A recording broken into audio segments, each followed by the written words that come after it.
FC25 is finally here, and that means it's time to start a new career mode. And the team we're starting with is Chelsea, a team that's won multiple Premier Leagues and Champions Leagues. But since Todd Bowley became their new owner, they've won nothing. And this is despite spending billions on players and having 3 different managers. But today, guys, that changes, as Todd Bowley has now hired me as Chelsea's brand new manager with one goal in mind.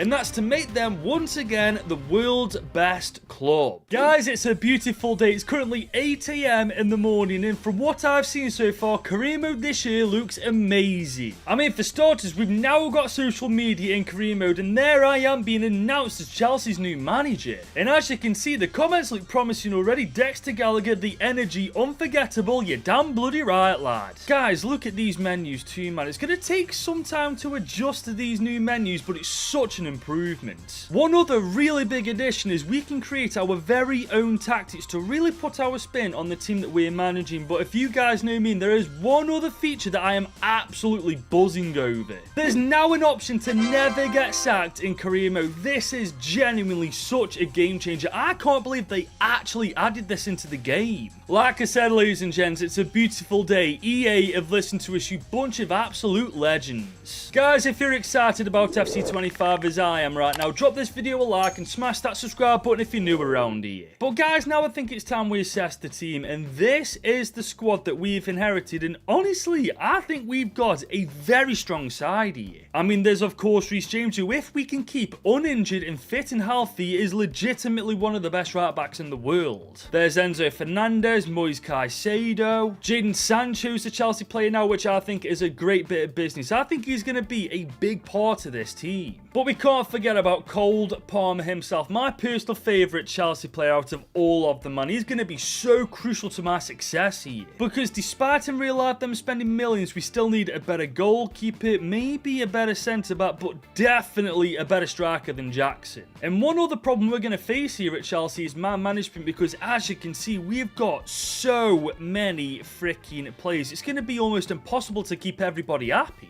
Todd Bowley literally has just signed anybody you saw on the transfer market, hasn't he? I think no matter what we do, we're going to ruffle some feathers. But despite already spending a lot this year, Todd Bowley's given us 144 million to spend. But to be honest, I am going to need to talk to him about this just to make sure we're on the same page when it comes to signings. As Speak of the Devil, he's just come into my office saying, "Welcome to Chelsea, Goodwin. I hope you're settling in well. We've given you quite a bit of money to spend, but this comes with expectations and some restrictions. We've already spent a lot this season, so I only want you to sign a maximum of 3 players, 2 in this window and 1 in January. As for the expectations, I want you to win the Conference League and get us back in the Champions League." I reply saying, "That seems fair, we do have a strong squad already. But once I'm done with it, Todd, we're going to be a title contender." He replied saying, "That's good to hear, but that's not all. I also want you to try and develop our youth academy by signing at least 2 or 3 academy players. We've got a world-class scout already, put him to work and start the process of growing our youth academy." Now, I don't know about you guys, but I did not expect him to say that. But as you can see, EA have really updated the youth academy. We can even play in youth academy tournaments, man. That is so sick.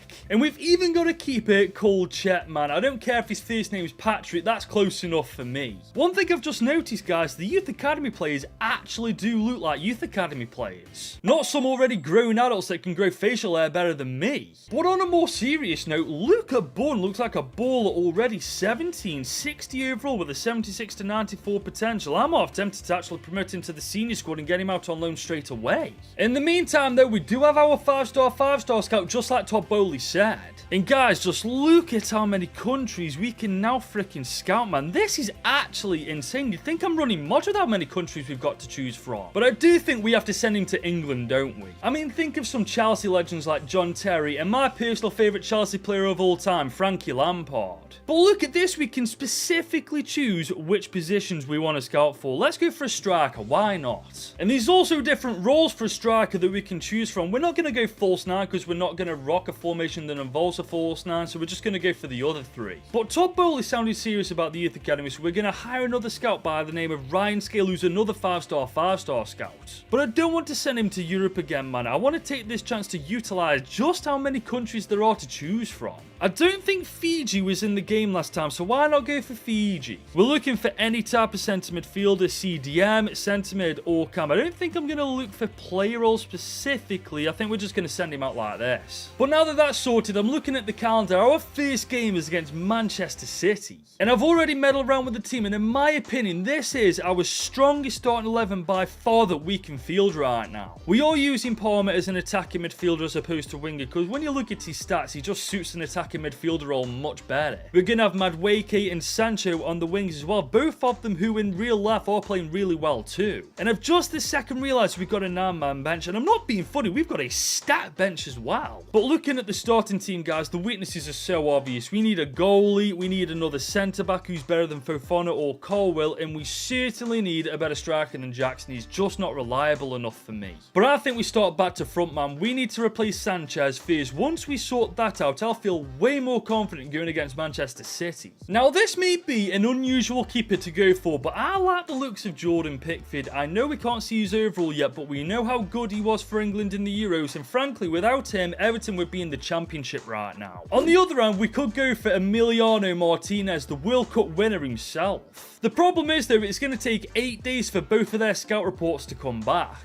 So in the meantime, I reckon we crack on making our very first tactic of FC25. It wants us to come up with a name. What the hell should we call it? The Goodwin way. Oh man, did you guys just feel that chills? Okay, so it looks like we've got team tactics and individual player roles. Let's focus on the team tactics first, and then we can delve into the players. Now, I'm not comfortable going with a counter-attack or playing tiki-taka. I want to press our opponents, man, and I feel like we've got the quality to pull this off. I also think the 4-2-3-1 narrow formation is the best one to go for. I'm not too sure about this 95 high line though. I reckon we go to maybe 70. I reckon 70 is good. I'm really not sure if this is going to work, but I suppose once we play Manchester City, we'll find out firsthand if it's a decent tactic.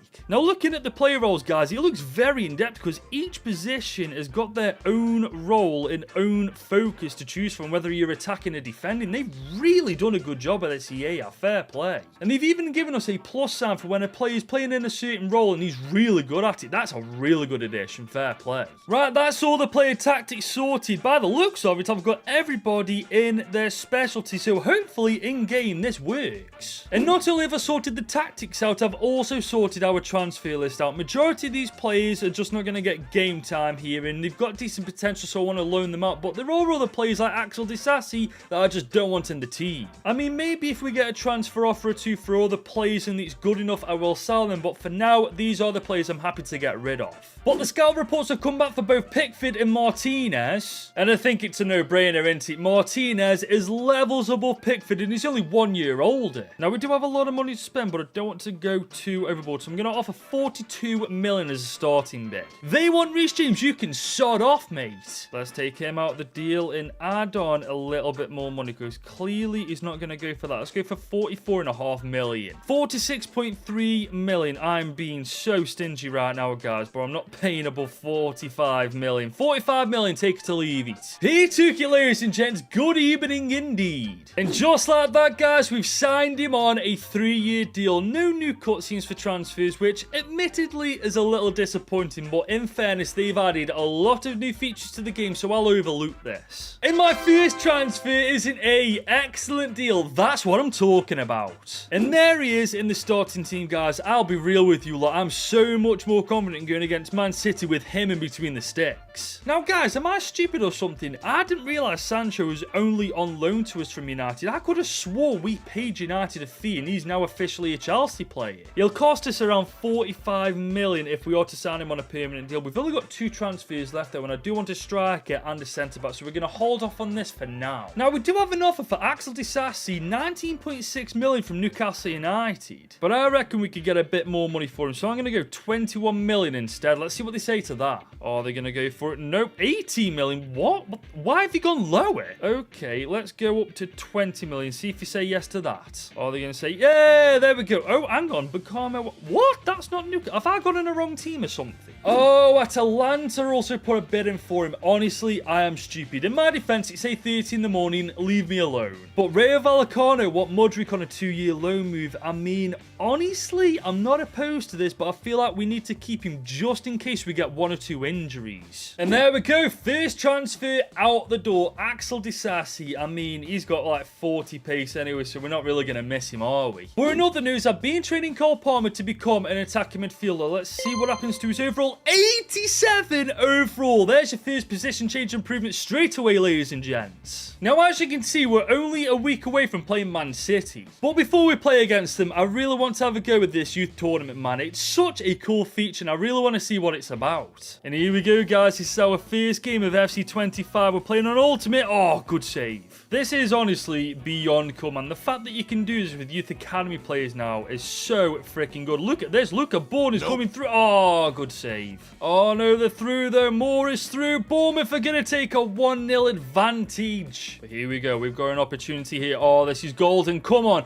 Put this away. A referee penalty. We've literally only got 40 seconds to go in this game, man. We need to get a goal. Otherwise, we're out of the tournament. But we've got Bourne on the ball. I'm looking for that square into... Oh, no, we've messed it up. Can we take a shot outside? No. Oh, no, they've knocked us out, man. I can't believe it. It's over before it's even begun. Look at Bourne was the man of the match. You know what? I'm not really fussed that we lost. That was freaking cool. But it is now time for our first game of the season. We're against Manchester City. That team is disgusting as well. But to be honest, so is ours at the minute, guys. And it'll be a great opportunity to see how our tactics fare against a big team like City. And apparently there was supposed to be some big match intro, but it's just completely freaking skipped it for me. I feel really left out, but it is what it is, guys. We've got our first game against Man City. Let's get a W. Here comes Erling Haaland, though. That's one guy we need to really close down. Great keeping Emiliano Martinez. Here we come, though, with Madueke on the right-hand side of the pitch. He's up against it, though. He's found Nicholas Jackson. Okay. Nicholas Jackson dispossessed so easily. Rodri's on the ball now, though. He's taking a long shot. Great keeping Martinez. By the way, if you are experiencing any lag in the gameplay or anything like that, I really do apologize. I have been up since 5 this morning trying to fix that, and I don't know if I have. City coming forward now. Rodri's on the ball. Another save from Martinez. What a game he's having. Man City coming forward. Haaland's there. Oh my days. Martinez isn't letting Haaland have his way at all, is he? But here comes Jadon Sancho. He's on the ball now. Nicholas Jackson is looking for that 1-2.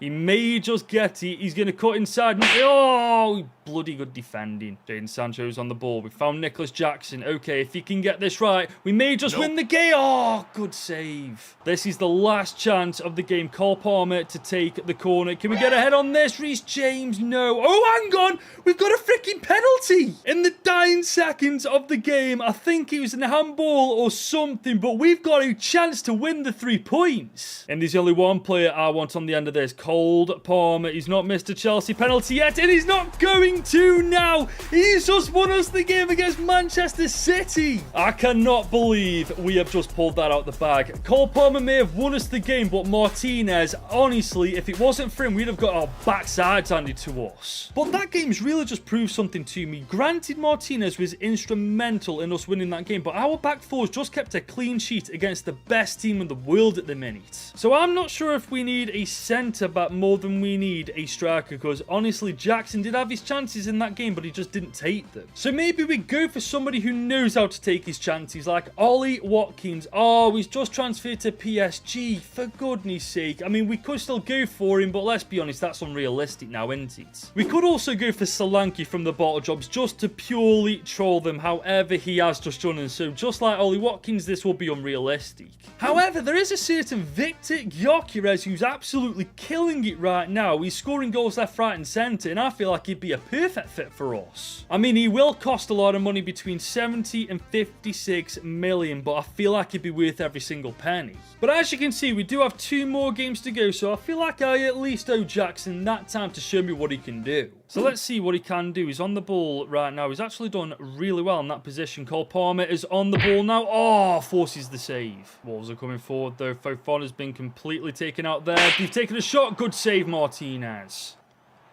Oh, another header. Good save again, Martinez. Well, here we come on the counter-attack. Noni Madueke, he's definitely got... Oh, he's just ran into a brick wall. Cucurella is on the ball. Jackson, I'm looking for a run, lad. Can you make a run, please? Thank you. He's actually made a run. Great touch. Hit the... Oh, unlucky, lad. Oh, Wolves are coming forward, though. This is really good play for... Oh, nope. No. Oh, that's a fantastic save, Martinez. Do you have Caicedo on the ball? Oh, Jackson, you could win it for us here. And he's done just that. 2 games where we win 1-0. Oh my days. They're not pretty games, they're not beautiful games, but they're scruffy games that get the job done. Oh, this camera angle's sick. Look at that POV angle. I like that. And he does have the chance to get a brace here. Look at this from Nicholas Jackson. Can he get a second? And he does.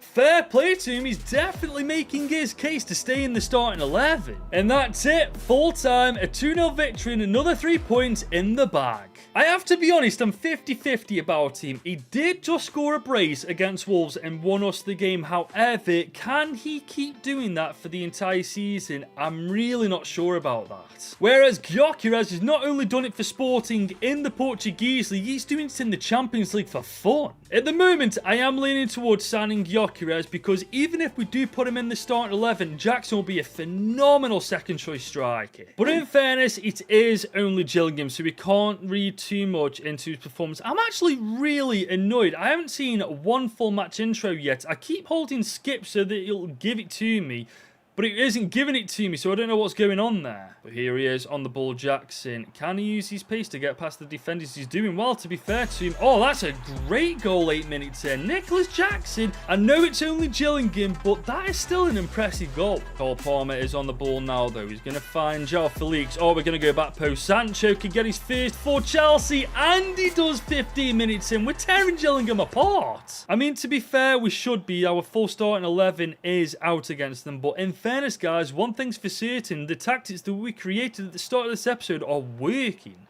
But here they come now. Good save, Martinez. Here comes João Felix, though. He's going to... Oh, this is beautiful from João Felix. Oh, good save. Enzo Fernandez on the ball. Cole Palmer. He's going to have a dink from distance. Oh, he's rattled the bar. Enzo Fernandez now with a volley opportunity. Great save. Sancho's on the ball. He's tearing them apart right now. Look at this from Sancho. He's had a go. Oh, good save. Cole Palmer to take the corner early in the second half. That's a gorgeous delivery. And João Felix, can he get his hat-trick? No, it's not an hat-trick. What am I talking about? That's our 3rd goal. João Felix's first. It's game over. Enzo is on the ball. He's found João Felix once again. He could get his second here. Oh, my God. We are about to tear Gillingham apart.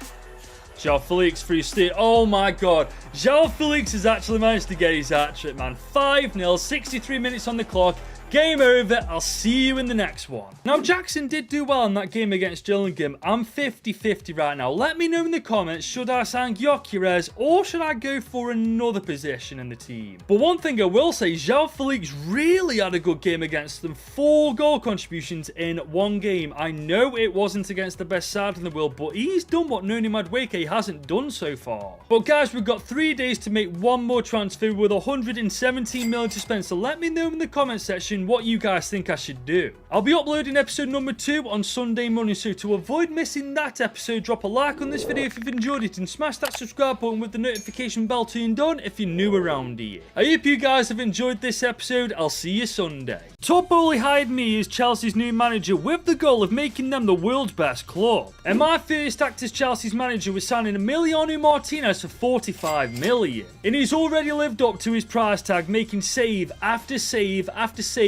already helping us be 3rd in the Premier League after 2 games. We do have 117 million to spend, but Todd Boehly said he only wants me to sign 3 players this season, which means in this window I've got 1 more transfer to make, and we will be making that signing, so stay tuned for that. This is episode 2, guys. Drop a like on this video, smash that subscribe button, and let's get into it. Okay, guys, right now at Chelsea, everything is going well. We're 3rd in the league, well, technically joint top after winning our first 2 games, but there is something something we need to address. And that is, where the hell is Christopher Nkunku? Because as you can see, he is indeed in the squad up. Well, guess what, guys? I found him. This entire freaking time, he's been hiding on the subs bench. This just proves I don't look past my nose. But back to business, we've got 117 million to spend.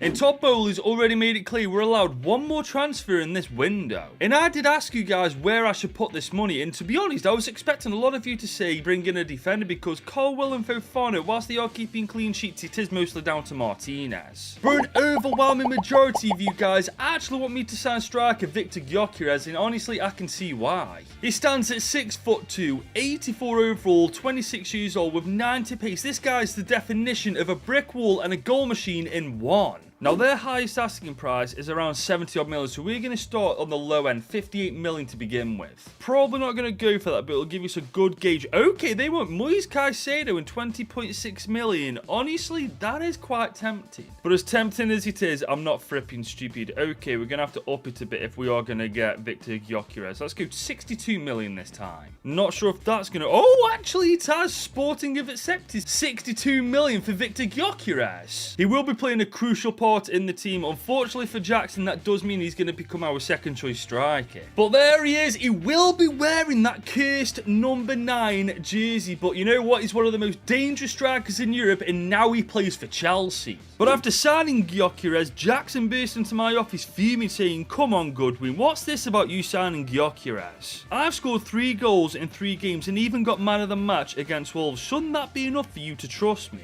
I replied saying, "Luke, in the City game, you ghosted. You played well against Wolves and Gillingham, but let's be honest, we should be beating them teams anyway. I brought Gyökeres in because he can score against any and every team he plays against, and he's proved that. You're a fantastic striker and you'll get game time, I promise, but you need to prove to me that we can rely on you just as much as we can rely on Gyökeres." But coming back to the team for a sec, look at that front four. João Felix on the right, Palmer in the middle, Sancho on the left, and Gyökeres up top. Ladies and gents, we've got a deadly front four. Now, a lot of you were saying use João Felix as our striker, or even Christopher Nkunku as our striker, but when you compare the stats, guys, it's light and day. Victor Gyökeres is the far superior striker out of the two. As for Felix, I'm not actually going to use him as a striker. I'm going to keep him on the wing. I'm going to convert him to a right winger to make sure that that bloody yellow icon that we can't manually get rid of anymore just does one as well. As for Enzo's yellow icon, unfortunately, unless I convert him to a CDM, which he definitely isn't, there's nothing I can do about it. But there is something I can do about the man management. We've got too much quality to just sit and rot on the bench, so I have created a second team, which absolutely amazes me that we can fill it with an entirely new starting 11. It genuinely just shows how many bloody players we bought, man. We've literally bought the entire transfer market at this point. But guys, the transfer window is officially shut. I think this social media addition to FC25 career mode is so cool. I mean, the comments do need a bit of work because they just look like bots. But guys, it's Palace next in the Prem, and look who they've signed. Ferran freaking Torres. I mean, it says to keep an eye on, so I guess I'm going to have to. And look at this, guys. We've actually got a pre-match intro. This is so cool. Whoever it was in the comments to tell me to go in my setting to switch this on, you're an absolute legend.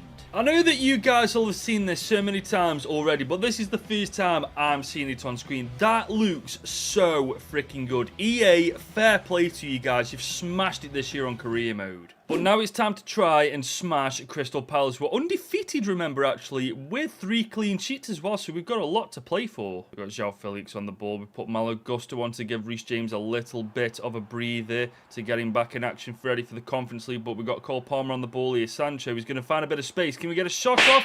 Oh, good save. Here they come with Adam Wharton on the ball. Oh, that's a gorgeous ball over to Ferran Torres, the same player we had to keep an eye on, and he's just scored a screamer. Oh my god, that was not a part of the script, man. Ferran Torres, that was out of this world. Nothing Martinez could have done about that, but we've got Cucurella on the ball now. We've got Sancho on the ball again. Can we get a shot here? Oh, that's almost a great goal. Oh no, Palace are in behind once again. Fantastic save. We need to try and get Gyökeres a little chance, man. He's been absolutely isolated up top by himself, but here we go. Actually, we found him. First chance, first goal. Look at that, man. 62 million. He's got his debut goal. I feel like long term, signing Gyökeres is the right move, man. Jackson can learn so much from Gyökeres and become a better player himself. second half now, and we are finding it really difficult to break Palace down, man. Look at the bloody defensive formation the Rocky, and it's a 5 at the back, for goodness sake, the sweaty sods. But we've got Cole Palmer in a bit of room. He's taking a dink from distance. Good save. Palace coming forward now on the right-hand side. He's done Cucurella. They've gone back post with the ball in. Okay, we need to defend well. That's great defending, Malo Gusto. He's just giving it straight back to them. Back post it's gone to. Oh, my God. Gusto, you absolute turnpipe. I feel like if we played against a team that wasn't just completely trying to get a draw out of the game, Gyökeres would be so much more lethal. But right now, he's so isolated, he can't really do anything. But here he comes. Oh, that's a beautiful ball to Sancho. Sancho, oh my days. A goal and assist for the £62 million man. Welcome to Stamford Bridge. Sancho's on the ball. Okay, we've got a chance from distance. Oh, we've just rattled the bar. Palmer on the ball here. I tell you what, he could get a goal for himself here from... Oh my days, what a rocket. Oh no, that wasn't even Palmer. That was Victor Gyökeres. 2 goals, 1 assist in his opening game for Chelsea. What a freaking goal that is, by the way. I thought for sure that was Palmer. And that wraps up a very impressive debut for Gyökeres and a very important 3 points going forward. The reporters asking me about Gyökeres, I'm praising him to the freaking 9s. And look at this, Chelsea fans may have found a new favourite in Victor Gyökeres. You're damn right, guys. What did I tell you? He's going to be a very big part of this team. Do I feel sorry for Jackson for dropping him so early? Yes, a little bit. However, I've got to do what's best for the team, and what's best for the team is Gyökeres. As we pick up our 4th win in the Premier League, Sancho, Palmer, and Sancho got a brace, 3-1 against Bournemouth. Come on, Chelsea. We are playing Palace though now in the Carabao Cup. If Jackson wants a chance to prove to me that he's reliable, he can start by getting us a couple of goals in this game. But Palace have got a long ball over. They're in behind 2. So now, oh my days!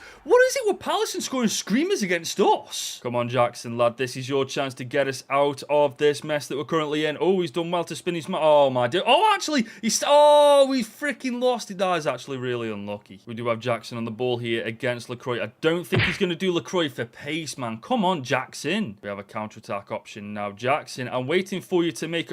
Jackson, for goodness sake, you're a striker. Make a bloody run. Chilwell on the ball here. Okay, Lavia. Okay, we've got Jackson. Bit of room. Can we take advantage of this? Jackson forces the save. Okay, and Nkunku makes something happen. I see that run. Jackson has finally realised he's a striker. He's in behind. Come on, don't mess this up, please. Get us back in this game. He's done it with 10 minutes to go. He's had enough freaking chances, but at least he's finally taken one. But guys, it's come to a penalty shootout. We're going to go left, and he saved it. Sanchez with the important save. We've got Cold Palmer. I tell you what, we're going to go cheeky. Going straight down them. Oh, look at that. Cold Palmer. There's Molly saw to take it now. Bottom right. We're going. Oh, my God. Sanchez is the penalty goat. Christopher Nkunku. We're going to go top left for this one. Oh, freaking hell. He saved it. Okay, Sanchez. You're going to go bottom left again. Oh, okay. Fair enough. Madwake, come on, lad. We're going to go bottom left, and he's put it away. 2-1 up we go. Devaney against Sanchez. He's going to go top right. Oh, my days. Sanchez is amazing at penalties. Keenan Dewsbury Hall, a Bon the Horse favourite freaking player. We're going to go dinking top right. Look at that, man. That is a beautiful way to send us to the next round. That has just proved something, though. Jackson, when it does matter, can deliver the goods. But after that game, he pulled me aside for a chat, and he said, you don't even have to say it. If it wasn't for me, we'd have won that game in the full 90 minutes. And I replied saying, actually, I thought you played really well. Yes, you did miss quite a few chances, but you also got us the equaliser, which led us to beating Palace on penalties. And he replied saying, wow, I wasn't expecting that. Thanks, boss. I do have an headache though, guys. Gyökeres, our main striker, is scoring goals, but so is our second choice striker when he gets the chance. It is the best kind of headache to have, but if Jackson keeps performing how he does, he's going to have a real stake in being our #1 striker. But we can't forget about the Youth Academy, remember. Todd Bowley wants us to sign at least 2 or 3 players, but looking at these players, guys, I'm not seeing any potentials anywhere unless I'm completely just stupid. This Thomas Webb guy looks good though, 48 to 62 overall, and his stats already do look pretty promising. But Fiji looks amazing. Benoni Singh, 58 to 78 rated. I don't even have to look at his stats. I'm signing this guy. Also, Henry Ali, 53 73 to 71 overall. And Tomasi Ali as well. But there is another tournament, and if you remember from the last episode, we crashed out before we even had a chance to compete in it. I want another freaking shot in this competition. Oh no, they're coming forward. Oh, that's a great save. Oh my days, that's another great save. Oh my god, what is going on with our defense? Oh, there it is. For goodness sake, man. That was inevitable, though, man. Fulham have been kicking our backsides. Maybe it's because I didn't update the youth academy? I don't know, man. I'm still really new to this, remember. Oh my days, Fulham have just absolutely slaughtered us. Yeah, it's game over. It's pointless even trying now. We are getting absolutely annihilated. Now, I have updated the youth academy, as you can see. All the players left have got decent potential. Some we can promote now, but it's pointless because the transfer window's over. Come January, I'll promote them and get them straight out on loan. And that'll get Todd Bowley off my back as we head into our next game in the Premier League against the Hammers. Full-strength team, Aguaker. Oh, bloody hell, man. Come on. Who got the goal? João Felix is a 1-0 draw. First points of the season dropped. But it looks like Fofana's training to be a ball-playing defender is going to improve him a little bit. Okay, he's leveled up. I'm really not certain what that means, though. I mean, he's now got 2 pluses on the ball-playing defender. I reckon we put him on something else. Maybe the stopper. But we do bounce back in the Premier League with a 1-0 win over Brighton. Victor Gyökeres with the winner. And that actually puts us top of the league, ladies and gents. We're off to a flying start. But it is now time for the Europa Conference League, and it is the new format. We are inside the league, and honestly, I'm looking at the teams in the Conference League. We've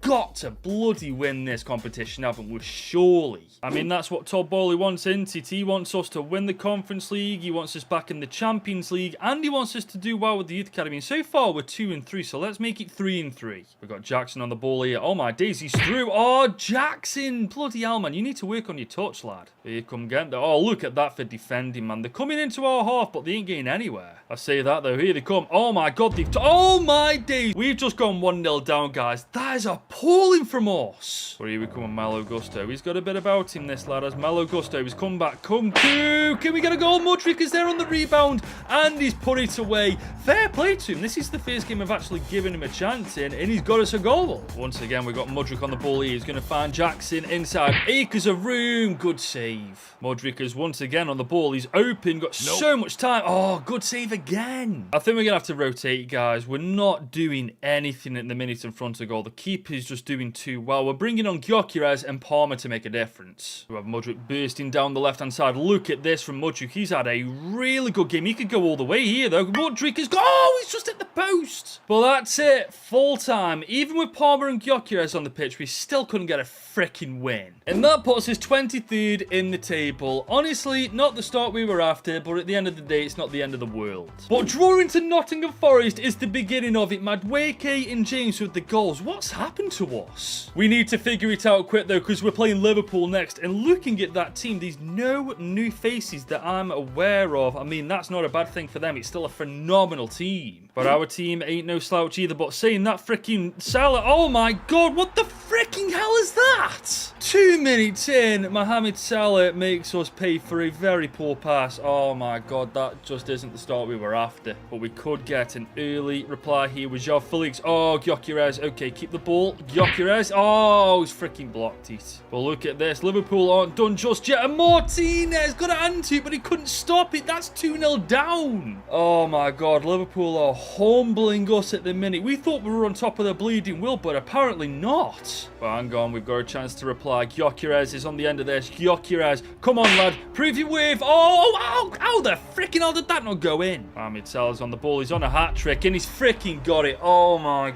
God. This is absolutely horrendous. Liverpool at the minute are just different freaking gravy. We can't do anything against them. Second half now, and we need nothing short of a freaking miracle to get back into this game. But look at this. Diogo Jota's through. Martinez has just been dinged. Cucurella with the goal line clearance. Oh, Liverpool are through once again. Martinez, good save. João Felix is on the ball. Okay, I see that run from Gyökeres. He's found him. Okay, we've got one back. 10 minutes to go. We can get back into this. Apparently not, though, because that's full time. We've quite literally just had our backsides handed to us on a silver platter. That game has just proved something to me. Our front four aren't the problem right now. It's our back four, man. I mean, not necessarily Reese James or Cucurella, because they're actually doing really well. It's our centre-backs that are the problem. Colwell and Fofana, they just aren't good enough, are they? And the issue is, we haven't really got any high-rated quality centre-backs. So in January, one way or the other, we're going to have to fix this. But we do get a win in the Europa Conference League against Panathinaikos. 3-1. Palmer, Gyökeres, and Gyökeres again with a brace. Good lad. But we draw against Newcastle United. We keep dropping points in the Premier League against teams that realistically we should be beating. But look at this. The Ballon d'Or shortlist has been revealed. Haaland, Lewandowski, Foden, and Kane are the likely contenders. I mean,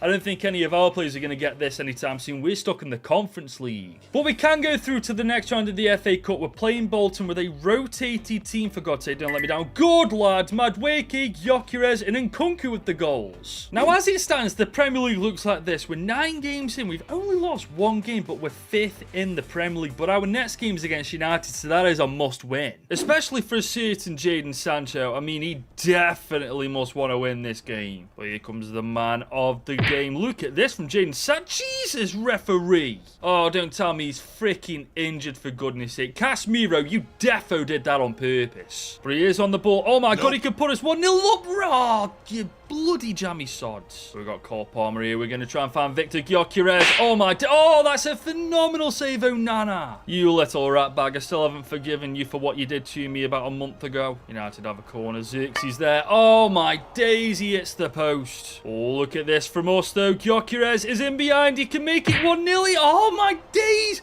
What do we have to do to score past Onana? Oh, but look at this from freaking United. Oh my days. I was going to say, if they'd have scored that, that would have been the most unjustified, undeserved goal I've ever seen. We do have a chance here though. Look at this from Gusto. He's going to try and find Felix. He's onside. No way, referee, he was onside. But that's it. Full time. Another 2 points drop, man. We have gone from being title contenders to just going for top 4 now, haven't we? We did defend really well in that game, but we just couldn't create any real attacking opportunities, man. And when we did, we just couldn't put them away. But in other news, Haaland has indeed won the Ballon d'Or. Is this what's going to happen in real life? Let me know what you think in the comments. But for now, we're back in the Conference League against a team. I really don't know who they are, but we've just about beat them 1-0. Randers FC we played. And look at this. Gyökeres picking up player of the match. That's what we pay £62 million for. And with those 2 previous wins, we are now 5th in the Conference League. Honestly, I'm not sure where we have to finish to make it through to the next round. All I know is I want to win the league. I don't want to take any chances. But we do have Arsenal down with a little rotated squad. We need 3 points on the board, man. But here come Arsenal on the attack. Okay. Oh, they've got a good opportunity and they put it away 1-0 inside 60 minutes. Oh my days. We started so well with Chelsea. Now it feels like we can't pick up a single freaking win in the Premier League. Modric is on the ball now though. Victor Gyökeres. Oh, what a freaking goal. 6'2" mammoth of a striker.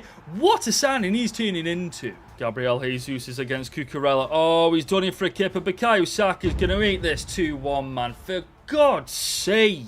And he's through again, ladies and gents. Bukayo Saka's going to make this 3-1 here, isn't he? Oh, what a save, Martinez. We do have a chance here, though, to gain a point. Gyökeres with the ball. Oh, my God. Gyökeres with the equaliser. 3 minutes to go. Salvaging a point against Arsenal. I mean, look at him, for goodness sake. 10 goals, 1 assist, and 13 games. For his first season in the Premier League of all leagues, he's having a cracker. But as I was planning for the next game, Jackson's just come into my office saying, Goodwin, I know I may be stepping out of line here, but I feel like I should have played against Arsenal. I knew that we just managed to draw, but I feel like I could have won us that game. I replied saying, I disagree. If it wasn't for Gyökeres, we wouldn't have got a point to begin with. I like your confidence, but I've already told you you're not reliable enough to be our starting striker yet. Moving on from that, though, we're back to business in the Premier League, away from home against Leicester. Come on, there we go. That's what we want to see. Sancho and Enzo with the goals this time. line. And we pick up another 3 points in the Conference League. João Felix, Palmer, and João Felix again, fair play. He's another player that's impressed me, to be fair. 14 games played, 6 goals, 3 assists. I did initially favour Noni Madueke over him, but since I've been giving him chances, he's paid the favour back and then some. But we lose to Villa in the Premier League, our second loss of the campaign, man. We need to book our IDs up if we are serious about getting top 4 football. I mean, as it stands, we're only a couple of points outside of Champions League football, and as you know, that's what Todd Bowley wants. So we're going to have to do our best to make that happen with a slightly rotated team away from home at Southampton, and we get the win. Palmer with a brace and Gyökeres with another. And look at this, guys. Right now, Martinez has got the most clean sheet in the Premier League. I mean, what a signing he's turned into, by the way. I mean, this just speaks volumes to that. But we are playing the bottle jobs next, and looking at the team in front of us, it's a very winnable game. I mean, for goodness sake, the only players we got to watch out for are the back freaking 4. But the stage is set, guys. The bottle jobs and Chelsea. Who's going to come away with the full 3 points? João Felix. Oh, that's a gorgeous ball. Victor Gyökeres can make this 1-0 already, and he does 10 minutes in. What a start! The £62 million man living up to his price tag, and in the meantime, freaking increasing it. Part of me really feels for Jackson, because whilst Gyökeres keeps playing how he is, there's no way I can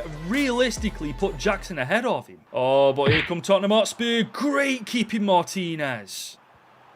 Oh, that's a phenomenal goal. Dominic. Oh, that's freaking Young-Min Son. I thought that was Dominic Solanke. He was in the middle of the park. Oh, that's a great goal, though, man. We slept for 1 second at the back, and they make us pay for it. Here comes Jadon Sancho. He's really done well there. Look at him. Oh, my God. Victor Gyökeres can make it 2-1. Oh, good save. Jadon Sancho, he could spot that run. Oh, that's a gorgeous ball if he can get to it. Look at that from Gyökeres. Oh, my days. This is beautiful. Good save. Making some subs, man, just in a last-ditch effort to get something from this game. Felix is coming off for Neto, and Kunku's coming on for Palmer. That's a gorgeous ball in. Nobody's picking up Romero. What is that defending? That is freaking awful, man. Man marking was just completely absent there. 2 players went up for it. Neither of them got it, but Romero freaking did. This is pathetic, man. Our defense needs a shake-up in January. Otherwise, there's no shot we get top 4 football. But look at this. Gyökeres is away. He's through. Oh, look at him. The big man himself is going to actually save us another point.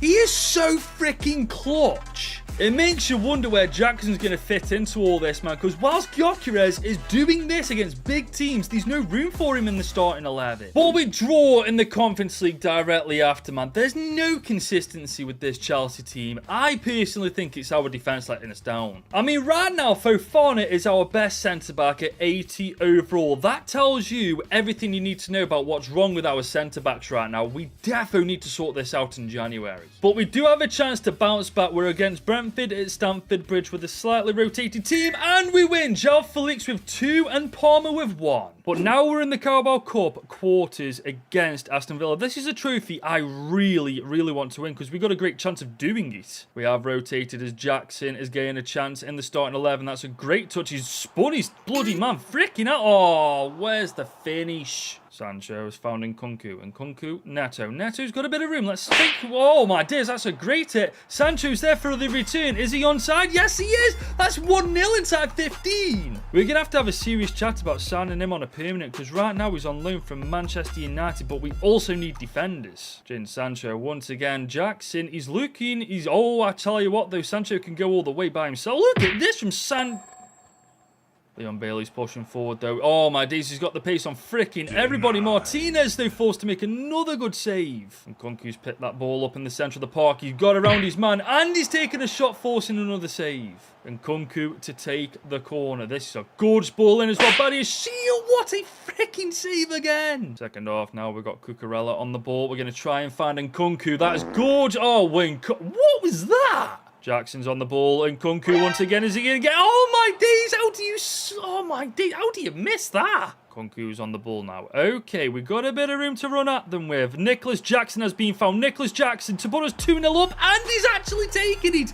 Great goal from Nicholas Jackson, actually taking his opportunity, and that's us through to the next round. And we follow that up with another win in the Conference League. Gyökeres, João Felix, and João Felix again with a brace. He's having a really good year. And that win means that we finish second in the Conference League. I mean, that all but guarantees us knockout group stage football, surely to God. But we're also back in the top 4, I mean by 2 points as well, above Manchester City, United, and the Bottle Jobs. What the hell has happened to them?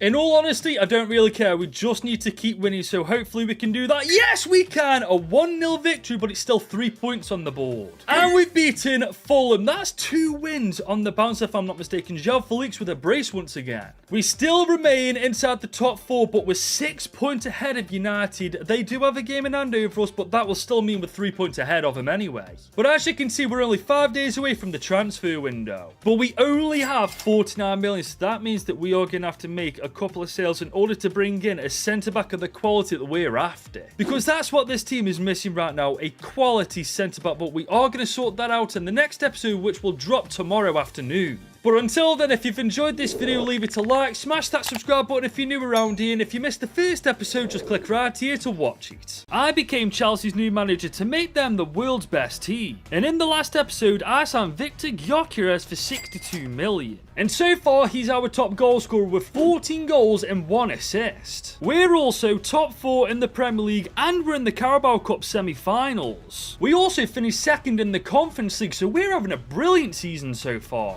But we do only have 49 million left for the next transfer window. And with us only having 1 transfer out of the 3 left to make, we have to buy a defender no matter what, because that's our biggest weakness in the team. This is episode 3, guys. Drop a like on this video, subscribe if you're new, and let's get to it. Now, guys, I've been thinking about something. Maybe we should try and fit Nicholas Jackson into the team with a 2-man striker formation. I mean, in 6 games, he scored 5 goals. For a striker, that's a fantastic ratio, isn't it? Now, we could use the 4-1-2-1-2 wide formation. The only real difference is, guys, these 2 strikers up top as opposed to 1. There's also the 4-2-2 formation. We'd have to convert Sancho to a cam, but this could work. But then there's the 4-1-3-2 formation, which looks pretty decent to use as well. But one way or another, guys, come January, I want to get Jackson into the starting 11. However, that's not our number 1 priority in January, because we've got bigger things to worry about. That being, our defence isn't good enough. More specifically, our centre-backs, Colwell and Fofana, have let us down so many times this year, and we need to sort that out in the January transfer window. But our budget is lacking, guys. 49 million is all we've got. So we need to figure out of all these players who we are going to sell to get the funds so that we can actually sort a centre-back out. Because if we want top 4 football and win the Conference League this year, that's what we're going to have to do. But whilst we figure that out, we have got Ipswich, the last game before the January transfer window opens. So once we get Ipswich out the way, then our full attention can be going on to that problem. Here we come though with Jadon Sancho. Okay, I see that run from Palmer. Palmer is on his left foot. He's taking a shot from distance. Good save. Here we come with Gyökeres. Okay, can we get him away from everybody else? We see that run from João Felix.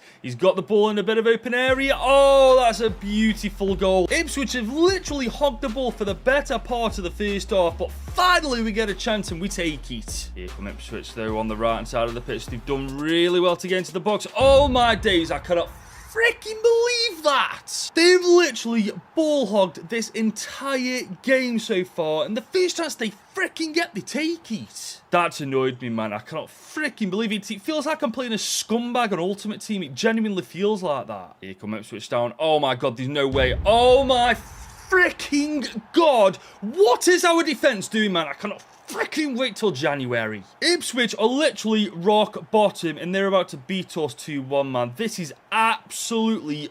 Oh my god, I haven't even got any words for how bad this is. Oh my god, Chaplin's through. Oh my days, thank god for that. Martinez with the save. This is embarrassing, man. Sancho does have a chance to get us something. Oh my god, what a save. I can't freaking believe it. We have lost to Ipswich freaking town. That is absolute BS, man. And after that game, Todd Bowley brought me into his office and he said, Goodwin, I wanted to let you know you won't see me for a bit as I'm going on a long overdue holiday. I'll be keeping track of how the team is doing, but just remember our agreement. You've only got 1 more transfer left, contract this year. Don't make any more than that, please. I replied saying, yes, boss, that's crystal clear. Have a good holiday, and I'll see you when you get back. But thankfully, guys, the January transfer window is finally open. So now it's time to figure out who we're going to sell to increase our budget to the point we can bring in a good centre-back.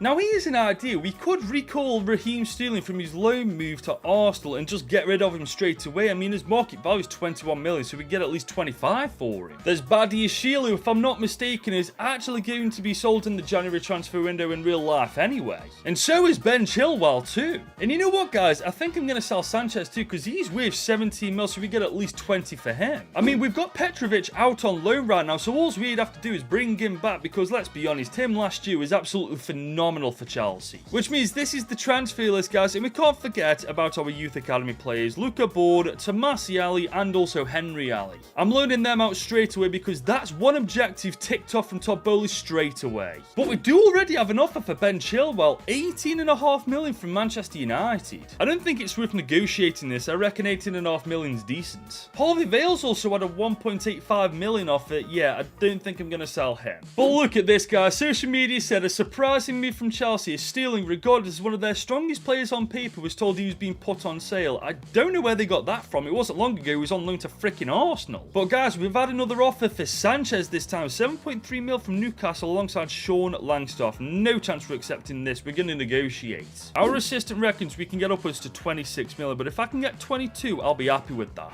And we've got it. Lovely job, Eddie Howe. Thank you very much. Good doing business with you. But whilst that's happening, we've got a game against Palace away from home. Let's see if we can bounce back with a win. And we do. Gyökeres, and João Felix with the goals. It's always them two. But straight after that game, Ben Chilwell is officially leaving the club. That's another bit of money added to the kitty. I mean, we've now got 68 million to be exact. Once those other players are sold, I mean, we're definitely going to have enough money for centre-back and maybe even enough to sign Jadon Sancho on a permanent deal. But guys, Nicholas Jackson has just come into my office saying, Goodwin, I've heard you're selling some players to bring in a centre-back. I wanted to make it easier for you, add me to the list. I replied saying, are you kidding me? Jackson, come on, I was just going to talk to you about how we're going to fit you into the starting team. He replied saying, boss, I've played 6 games all season and I've scored 5, and that still isn't good enough for you. And me playing 6 games isn't good enough for me either, as I know for a fact there are teams out there that would love to sign me, so Goodwin, make it happen. I can't get over that, man. He's now on the transfer list. I know I favour Gyökeres over him, but let's be honest, Gyökeres has been amazing since he's joined us. At least we know once we sold all these players, we'll defo have enough to bring in a new centre-back, and probably enough to bring in Jadon Sancho too now. But you can't write this, guys. Raheem Sterling's had an offer for 21.7 million from Arsenal. I mean, I'm not opposed to this. He can go back to them for all I care. And Badiashile's had an offer from Dortmund just under 20 million. The problem is, our assistant reckons we can get up as to 30 million, so we're going to negotiate this. I mean, I'm not after the full 30, but I'd like maybe 24.5 million. I reckon that's quite fair. Will they accept it though? Oh, what? They've actually walked out on that. Are you taking our assistant manager's done us dirty there? But next up, it's United in the Carabao Cup first leg semi-finals. We're going to simulate the first game to see what... Oh,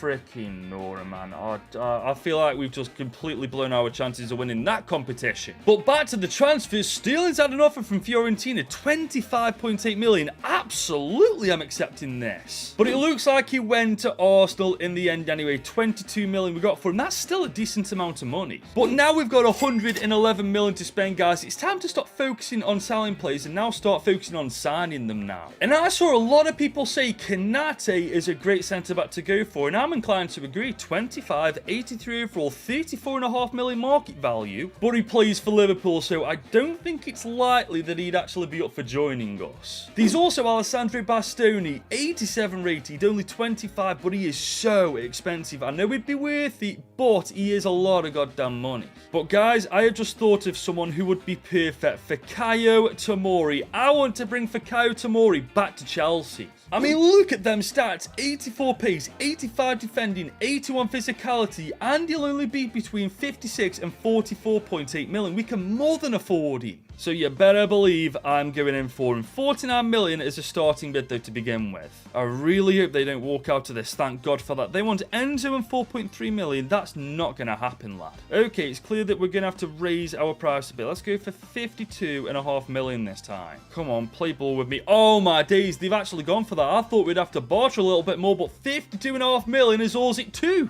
And ladies and gentlemen, Fikayo Tomori has returned home to London. He's returned to Stamford Bridge. He's our third ever signing on FC25, and what a signing he's going to be, man. He is legitimately going to help us level up our defense so much. But guys, we've still got 55 million to spend.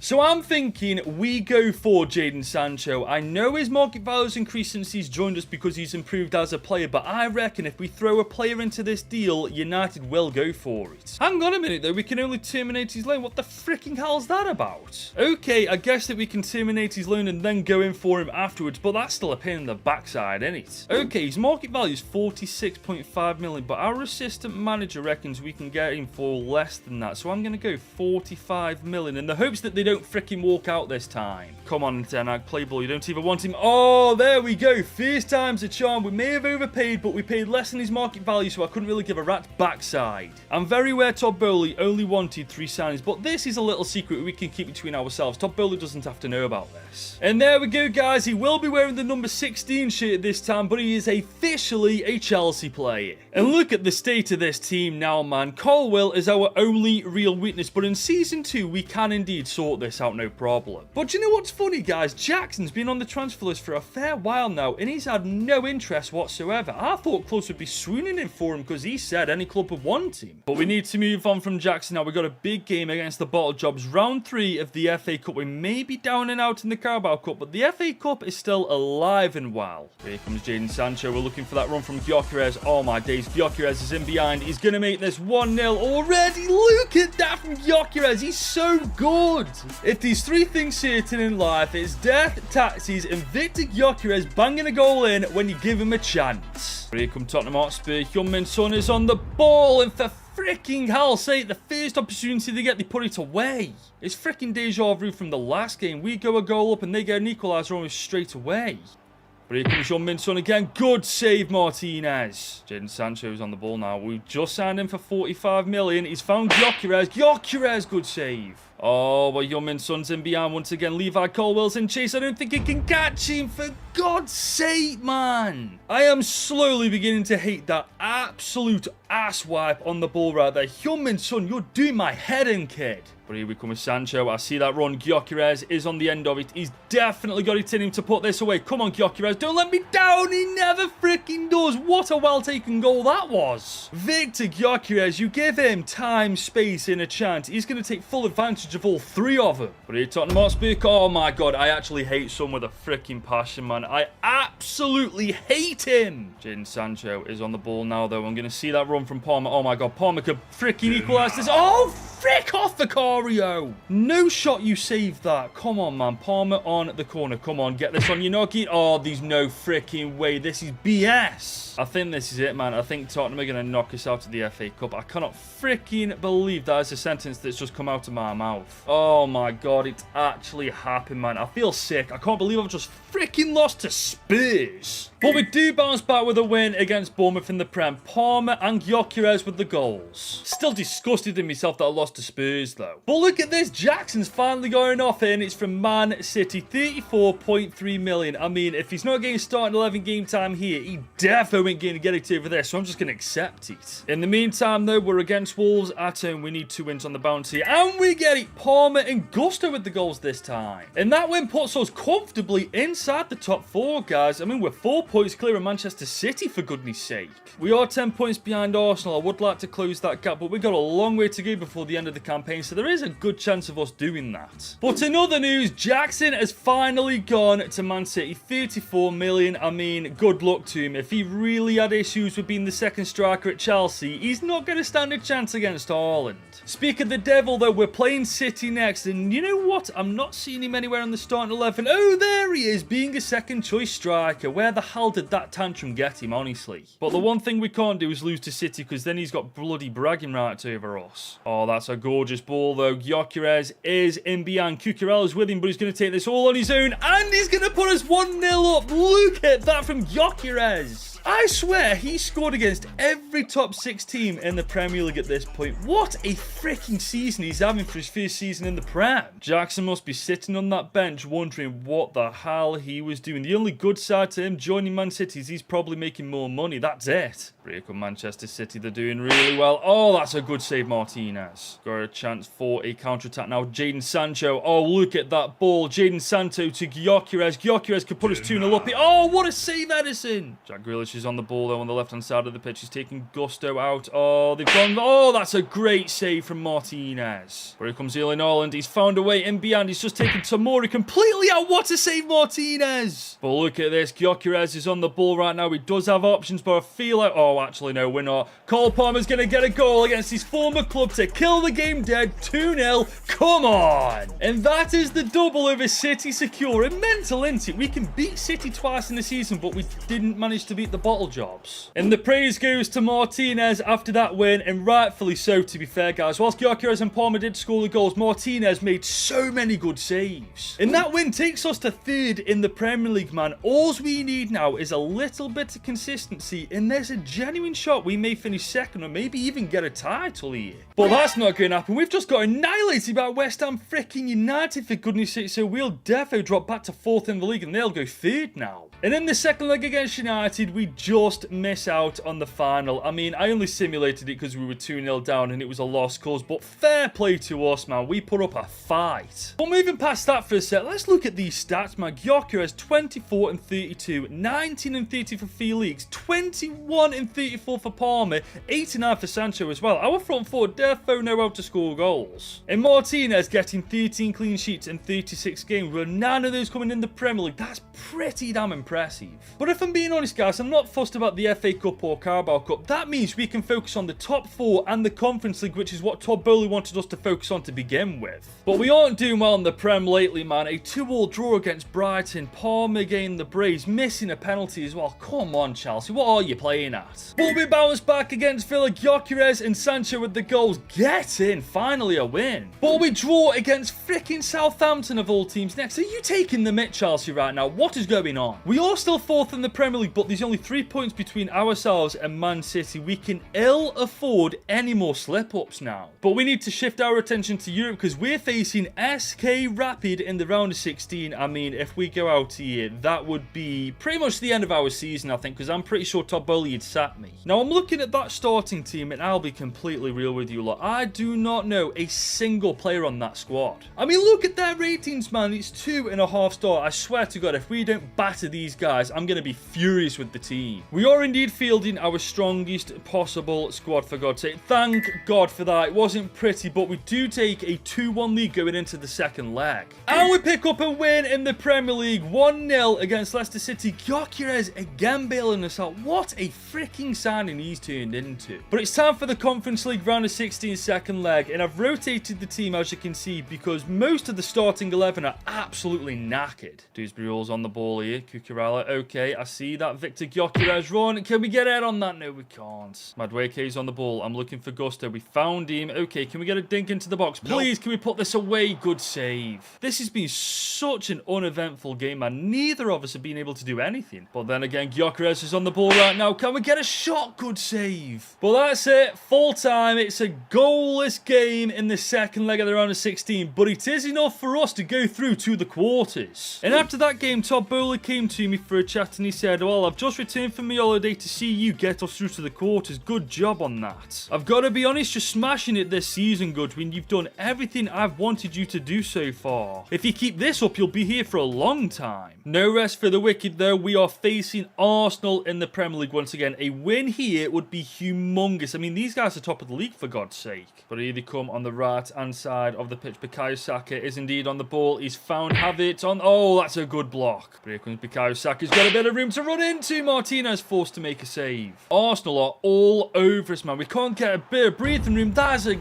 goal to Arsenal 15 minutes in. That has been coming. We can't do anything against them. Whatever Mikel Arteta's doing with Arsenal, it is freaking working. This is the only time we've been in their half. Martinelli is in behind. Arsenal are absolutely killing us at the minute. Good save, Martinez. Still in play. Martinez, thank God for that. Gyökeres to see that run. Oh my days, that is a beautiful ball from Sancho. Gyökeres is on the end of it.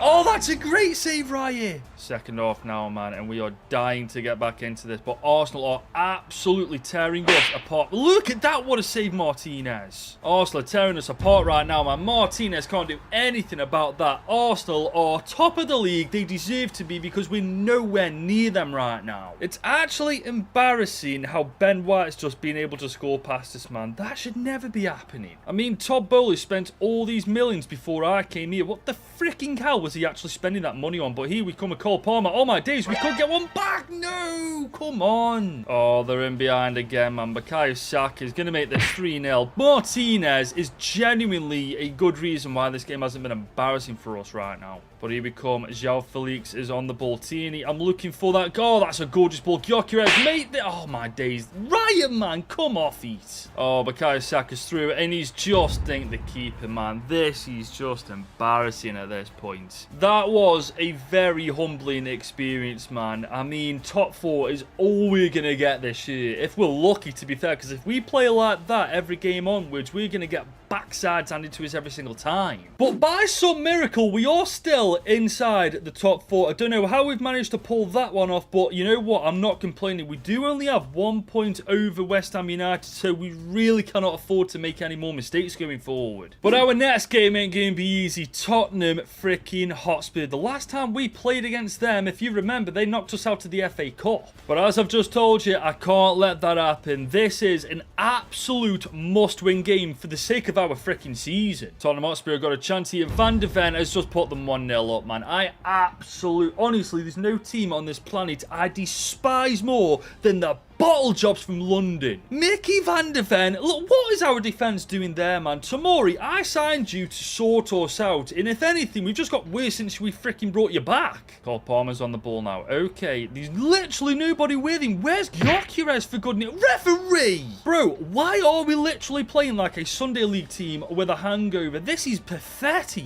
But then again, we've got Gyökeres through. Please, for God's sake, thank you. It's about freaking time as well. It only took a bit of individual excellence from Cole Palmer for us to wake the freaking hell up. Here comes Gyökeres once again. Oh, he spun his man and then some. Oh, my days. We could get two. Oh, Vicario, you are not that good. Gyökeres is on the ball. Okay, Gyökeres can make something happen here. Let's take a shot from that. Oh, it's a great save. Remember, this is a must-win game, guys, because 5th place are only 1 point freaking behind us. Caicedo is on the ball. Okay, I'm looking for that run to Gyökeres. He made... Oh, frick off, Vicario. Cole Palmer, I see that run from Gyökeres. Can we get to that? I think we can... Oh, my God. That is the most gorgeous touch I've ever seen. Gyökeres, oh my God. That is the most disgusting first touch that led up to a goal I have ever seen. I really hope it shows that replay. Look at that for a touch. Completely takes Spurs defender out in that finish.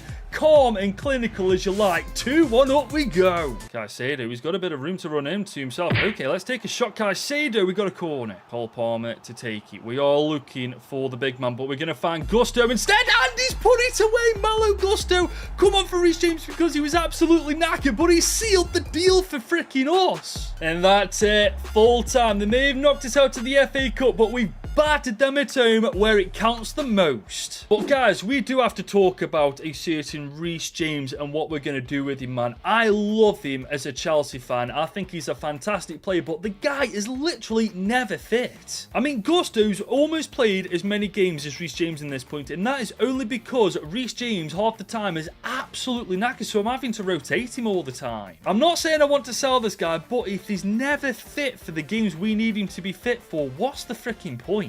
But back in the Prem, we dropped 2 points against Brentford. I am beyond sick of this at this point. Next year, we need to figure out why this is happening. I mean, we've dropped to 5th in the league now because of that freaking draw. Come on, man. What are we playing at? But the quarters of the Conference League have just been drawn. We're facing Real Betis, ladies and gents. And honestly, looking at the teams left, if we beat Real Betis, there's only one team that's actually a threat to us, and that's Fiorentina. Aside from them, this should be our competition to lose. We are going to be fielding our strongest team against them, but Reese James, this is what I'm talking about, man. He's knackered. 63% fitness going into this game. I mean, he's almost done before the game's even started. But that's a Season 2 problem. Right now, Real Betis are our issue. Can we get past them? 3-all. Palmer with their brace and Gyökeres with the goal. Second leg, it's all up for grabs. Can we beat Real Betis and win the Conference League, guys? Well, you're going to have to tune into the season finale tomorrow to find out. In the meantime, if you have enjoyed this video, please leave a like on it. Smash the subscribe button if you're new around here. And if you want to see where this all began, just click right here.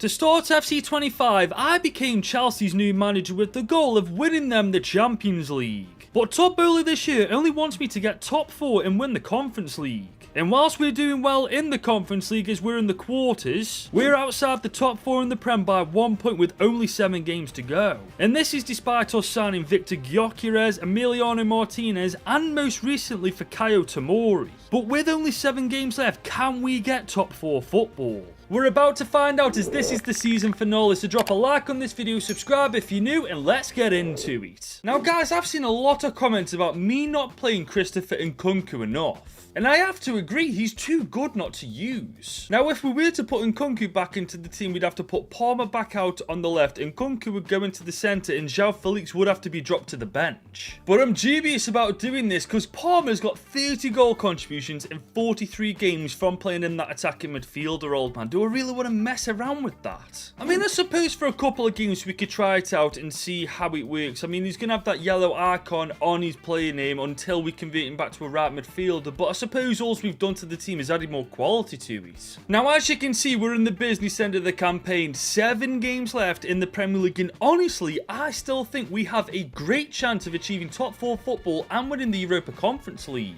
I mean, courtesy of the bottle jobs, we aren't in the FA Cup anymore, and honestly, it's a little bit of a blessing in disguise, because if we had that competition to focus on as well as the Conference League and the Premier League, that could be a bit of a distraction. And I'm looking at the remaining games we've got left to play on the calendar, and there's only 2 teams that really give us a threat of losing, and that's Liverpool and Manchester United. I mean, we've got Forest, Newcastle, Everton, Fulham, Ipswich. Those are all very winnable games. But there is a slight problem, guys. Palmer will take 123 weeks to become a right midfielder. He literally can't play in that position. I don't know why this is still a thing. It'll take 134 weeks for Nkunku to become a right midfielder as well. I bet if we put him on as a winger, I knew it, 2 weeks as well. But if we do this, he'll have that stupid yellow icon on his name that we just can't get rid of. I do still think we keep the team as it is, ladies and gents, because if Palmer has a good couple of games, this training might take less time. But we have our first game of the episode against the Tractor Boys at home. Come on, boys.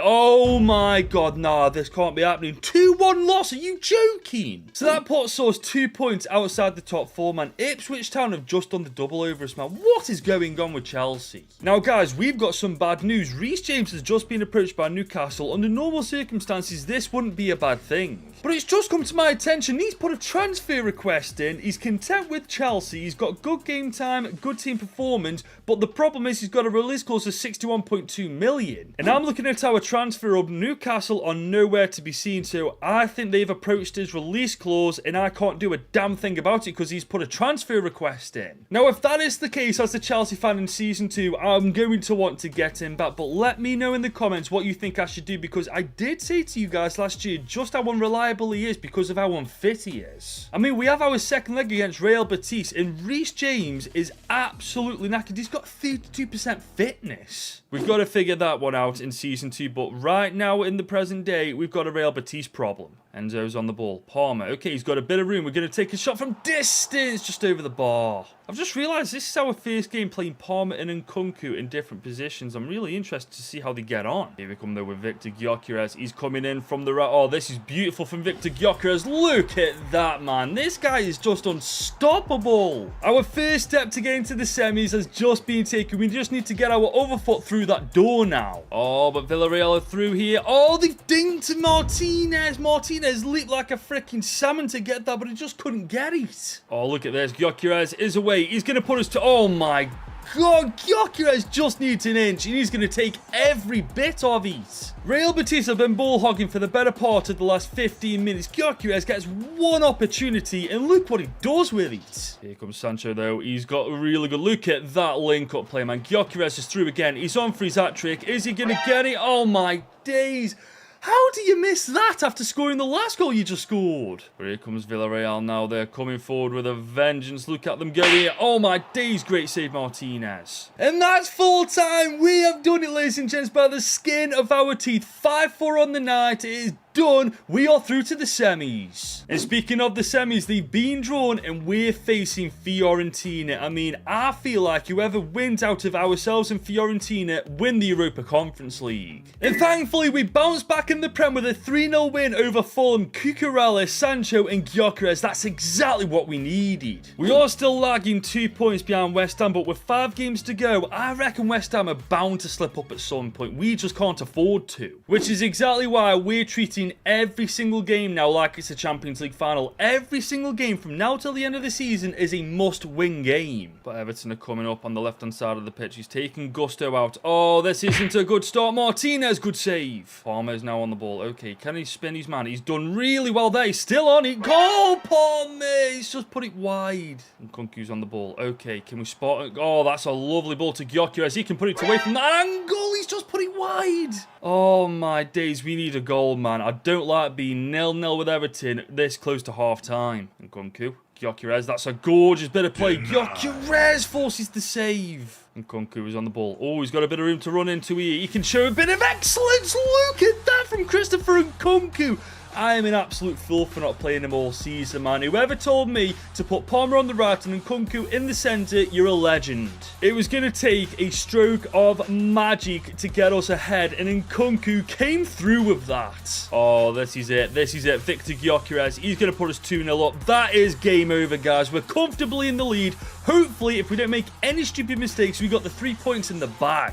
Kunku's on the ball. Enzo. Oh, this is gorgeous. Sancho. He's going to find Gyökeres. Gyökeres to finish the game. 4-0. 80 minutes on the clock. Game over. And that win takes us to 4th place in the league on goal difference. West Ham finally slipped up with 4 games to go, though, guys. We can't afford to either now that we're in this position. But, guys, it's the big one. Fiorentina in the semis. And I'm looking at that side, ladies and gents. And, honestly, some good talent. Edouard, Bove, Keane, Gosens now play for them as well, but our team is levels above them. And for once, Reese James is actually fit and healthy, so let's see if we can't get an advantage going into this. Oh my God, we get more than an advantage. 3-1. We're basically in the final. In a man of the match performance for Cole Palmer, he's really playing well on the right-hand side of the pitch, isn't he? Fair play to him. But it's now time for the biggest game of this episode so far, guys. Chelsea versus Liverpool. This game is huge, man. We lose this, we're out of the top 4, certainly. But if we win it, we may just creep up into that 3rd place spot. Here come Liverpool early in the first half. Good save, Martinez. If I remember right, the last time we played Liverpool, we got smashed, man. We can't afford that to happen this time. Darwin Núñez is on the ball. He's trying to find Mo Salah. Good defending, good keeping. Christopher and Kunku. Okay, this is beautiful. Victor Gyökeres to make it 1-0. He's taking it just on the stroke of half time, man. That is a perfect way to end the first half. It's basically been all Liverpool. Trent makes a mistake and Kunku finds Gyökeres, and well, we all know what Gyökeres does from that position. Oh no, Darwin Núñez is in behind. Oh, that's a phenomenal save, Martinez. Why do I feel like if that's any other Liverpool player, that goes in? Sancho is on the ball once again. He's going to... Oh, this is gorgeous. Oh, we can make this win. Oh, ref, bloody hell, something, anything. Give me something there. Okay, something's just happened. I have no idea what the freaking hell it is, but we've had a penalty given against us. Okay, we're... Oh, come on. Oh, referee, you've been paid off, man. There's no other reason you'd give that. Mohamed Salah to take it, okay. We're gonna go... Oh, Martinez! I went the right freaking way. Oh, I can't get over that. What a BS freaking penalty that was, man. We were comfortably in the freaking lead as well. Cole Palmer's on the ball, though. Oh, that's a good... Oh, my God. Cole Palmer, just when we needed him, he stepped right up. Oh, that's exactly what we're after. Cole Palmer on his weaker foot. I did not know he had that in his locker. But here come Liverpool. Oh, no. Oh, I absolutely despise this team, man. Why can't you just let me freaking play the game in peace? And here they come again. Mohamed Salah on the ball list. Oh, no. Please, no. Oh, that's a phenomenal save, Martinez. And Nkunku's on the ball. Oh, this is it. This is it. Gyökeres, make the most of this. Oh, Gyökeres. He's still got the ball. There's still a bit of open room. Oh, no. Anything less than 3 points is undeserved, man. We have killed Liverpool in this game, but here we come. We may just get it here. Gyökeres. Oh, no. Gyökeres still on the ball. Oh, come on. Please, Cole Palmer. I can't believe it. We've just shithoused to win. Cole Palmer with the brace against Liverpool at home. We got battered in the first game against them, but we've nicked the 3 points in the second. Unbelievable, man. That was a pinball machine in that box. Cole Palmer landed to the right person at the right place, right time. 3 points are coming home to Stamford Bridge. And that puts us 3 points clear of West Ham in the Prem, guys. We may have a bit of breathing room, but that's no excuse to slip up. But next up, it's Fiorentina. With 3-1 up on aggregate, I've really rotated the team to give some players a chance and to give the other players a rest. But really, we should be through to the final after this. Modric is on the ball here. Look at him go. Oh, referee. Penalty, free kick, something, anything. We have a free kick. Dewsbury all to take it. We've just done okay. Maybe that's a bit too much. Yeah, we're still bad at free kicks, aren't we? João Felix on the ball. Okay, he's got a bit of room. Let's see if we can... Oh, that would have been a good goal. Pedro Neto was on the ball. Oh, this is lovely from Pedro Neto. Fiorentina aren't closing him down. We're going to sweat that. Gyökeres. That's 1-0. 4-1 on the night. We are through no matter what now. Here come Fiorentina. Oh, they've got away from our men. And they've got one back 25 minutes into the game. They still need 3 to go through. But that's not ideal. João Felix, he's just found Modric. Modric is going to find Gyökeres. Gyökeres is going to find the back of the net. 5-2 up again we go.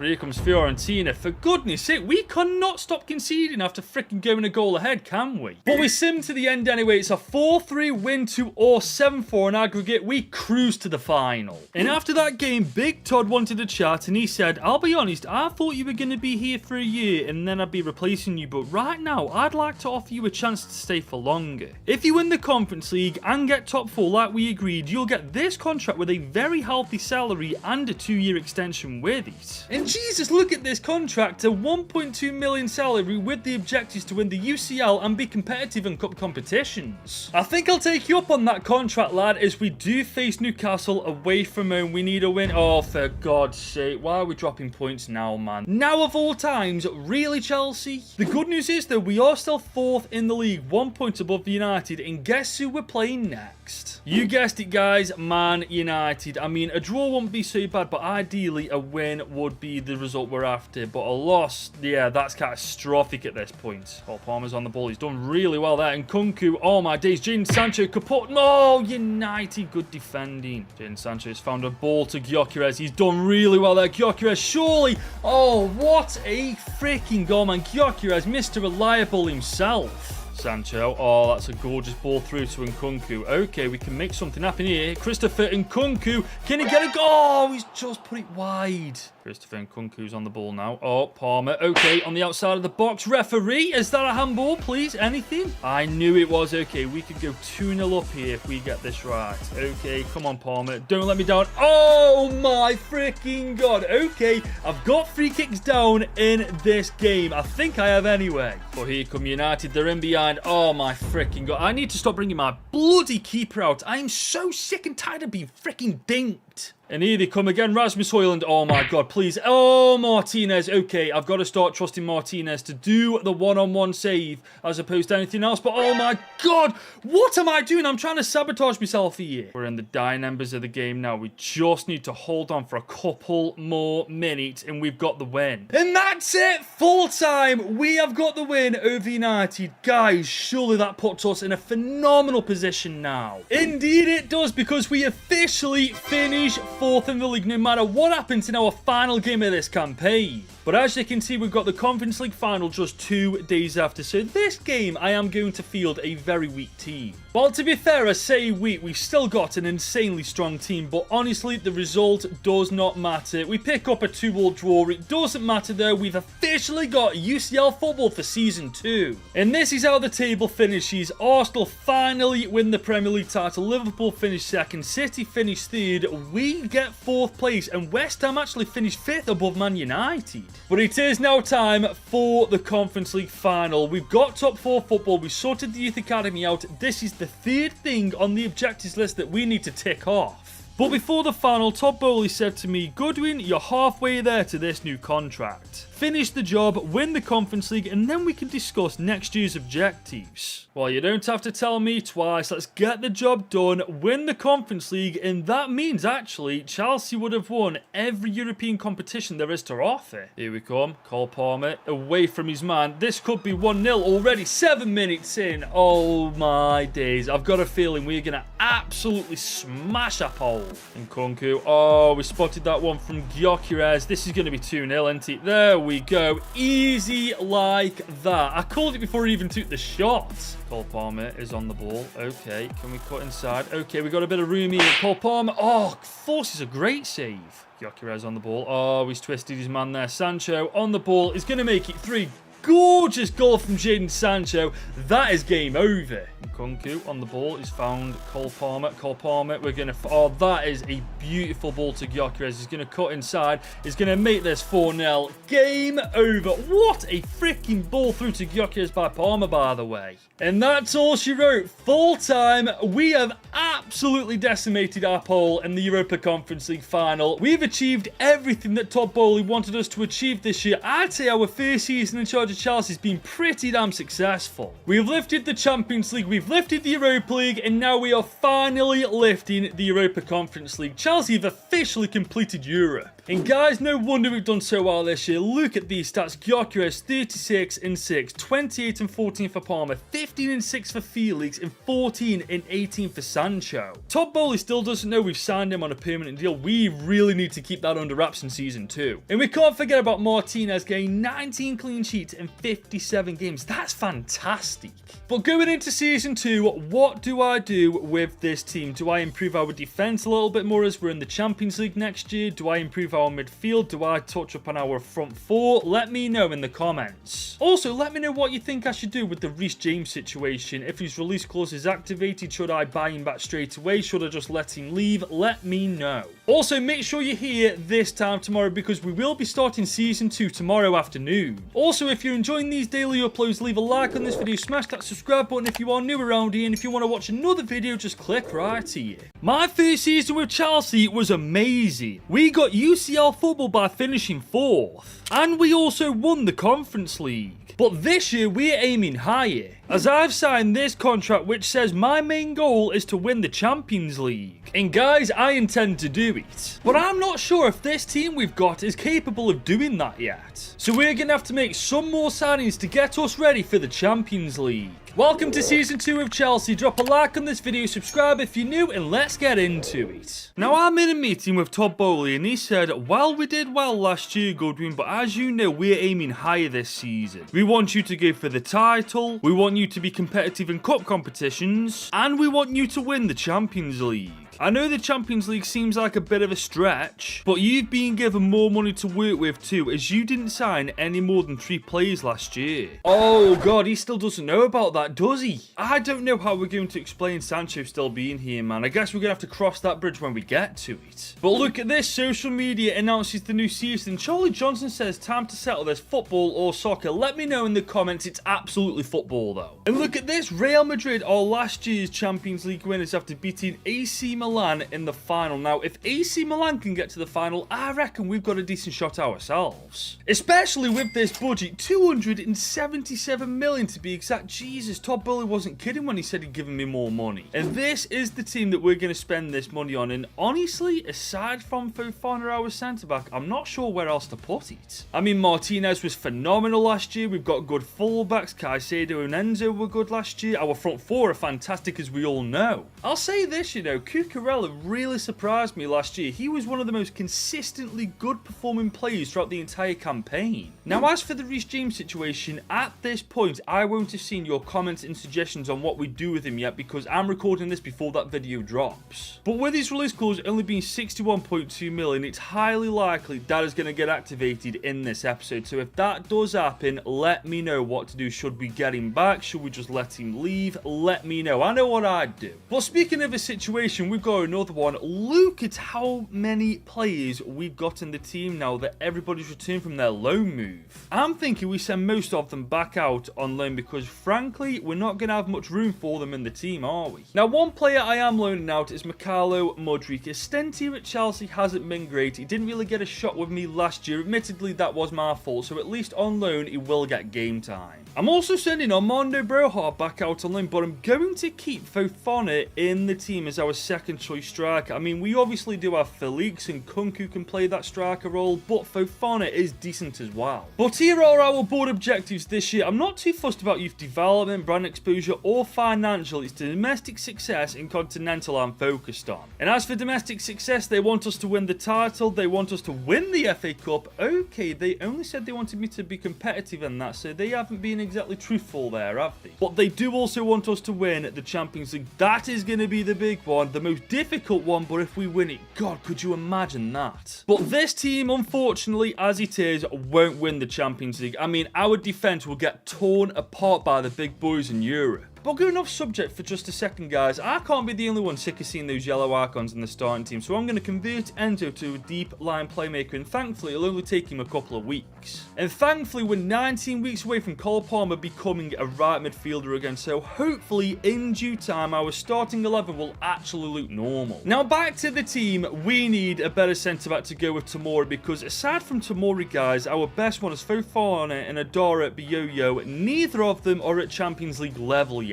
And I keep seeing Antonio Rudiger's name mentioned in every video. He's 32, 88 overall, and his contract's actually expiring, so if we went for him, he'd be far cheaper than usual. My only slight concern with him is when he turns 33, how long is he going to remain an 88 overall player, man? Because in the Champions League, we can't afford any weak links. There is, of course, also Alessandro Bastoni, an amazing centre-back option, 26, 88 overall himself, but he's going to be far more expensive than Antonio Rudiger. But there was one name I kept seeing in the comments section saying that he could be the next Thiago Silva. Marquinhos from PSG, 87 overall, 31 years old. Amazingly, he's actually the weakest link out of the three centre-backs we've seen so far. In episode 2, I will be making this signing. I know who I'd like to sign personally, but let me know who you think I should sign. But guys, I've been thinking about where else we could put this money, and I'm thinking another midfielder wouldn't go amiss. Not because we're lacking quality in the starting 11, purely because, guys, we're lacking quality for us on the bench. I mean, our backups are Dewsbury Hall and Romeo Lavia. Both good players, but both nowhere near the level of Enzo Fernandez or Moise Caicedo. And I was going to suggest Leon Goretzka, but he's only 83 overall right now. What on earth has happened to him? I swear last year he was like 85 rated. Bro's 83 rated on FC25. Bro fell off. But a player that hasn't fell off, and this is a very outside-of-the-box thought process, but Milinkovic Savic from Al Hilal, 30, 85 overall, 6'4", and his contract's expiring too. And you look at his stats, aside from his pace, he is literally the perfect box-to-box midfielder. He is a very good option to go for. But then again, so is Hakan Çalhanoğlu. I mean, he's 86 overall at 31 years old. He's 40.5 million. Granted, he's 5'10", but he's a very similar player in that sense to Enzo Fernandez. He's got some insanely well-rounded stats, 86 passing and 85 dribbling. He could be a great deep line playmaker for us. Ironically enough as well, that's the exact same position we're training Enzo Fernandez to be. I think he makes the most sense. It'll cost between 53 and 43 million to spend, and in the grand scheme of things, that's a bargain for the kind of player we're going to get. But we are going to start on the lower side of things first. 45 million to begin with. Defo going to counter us. What?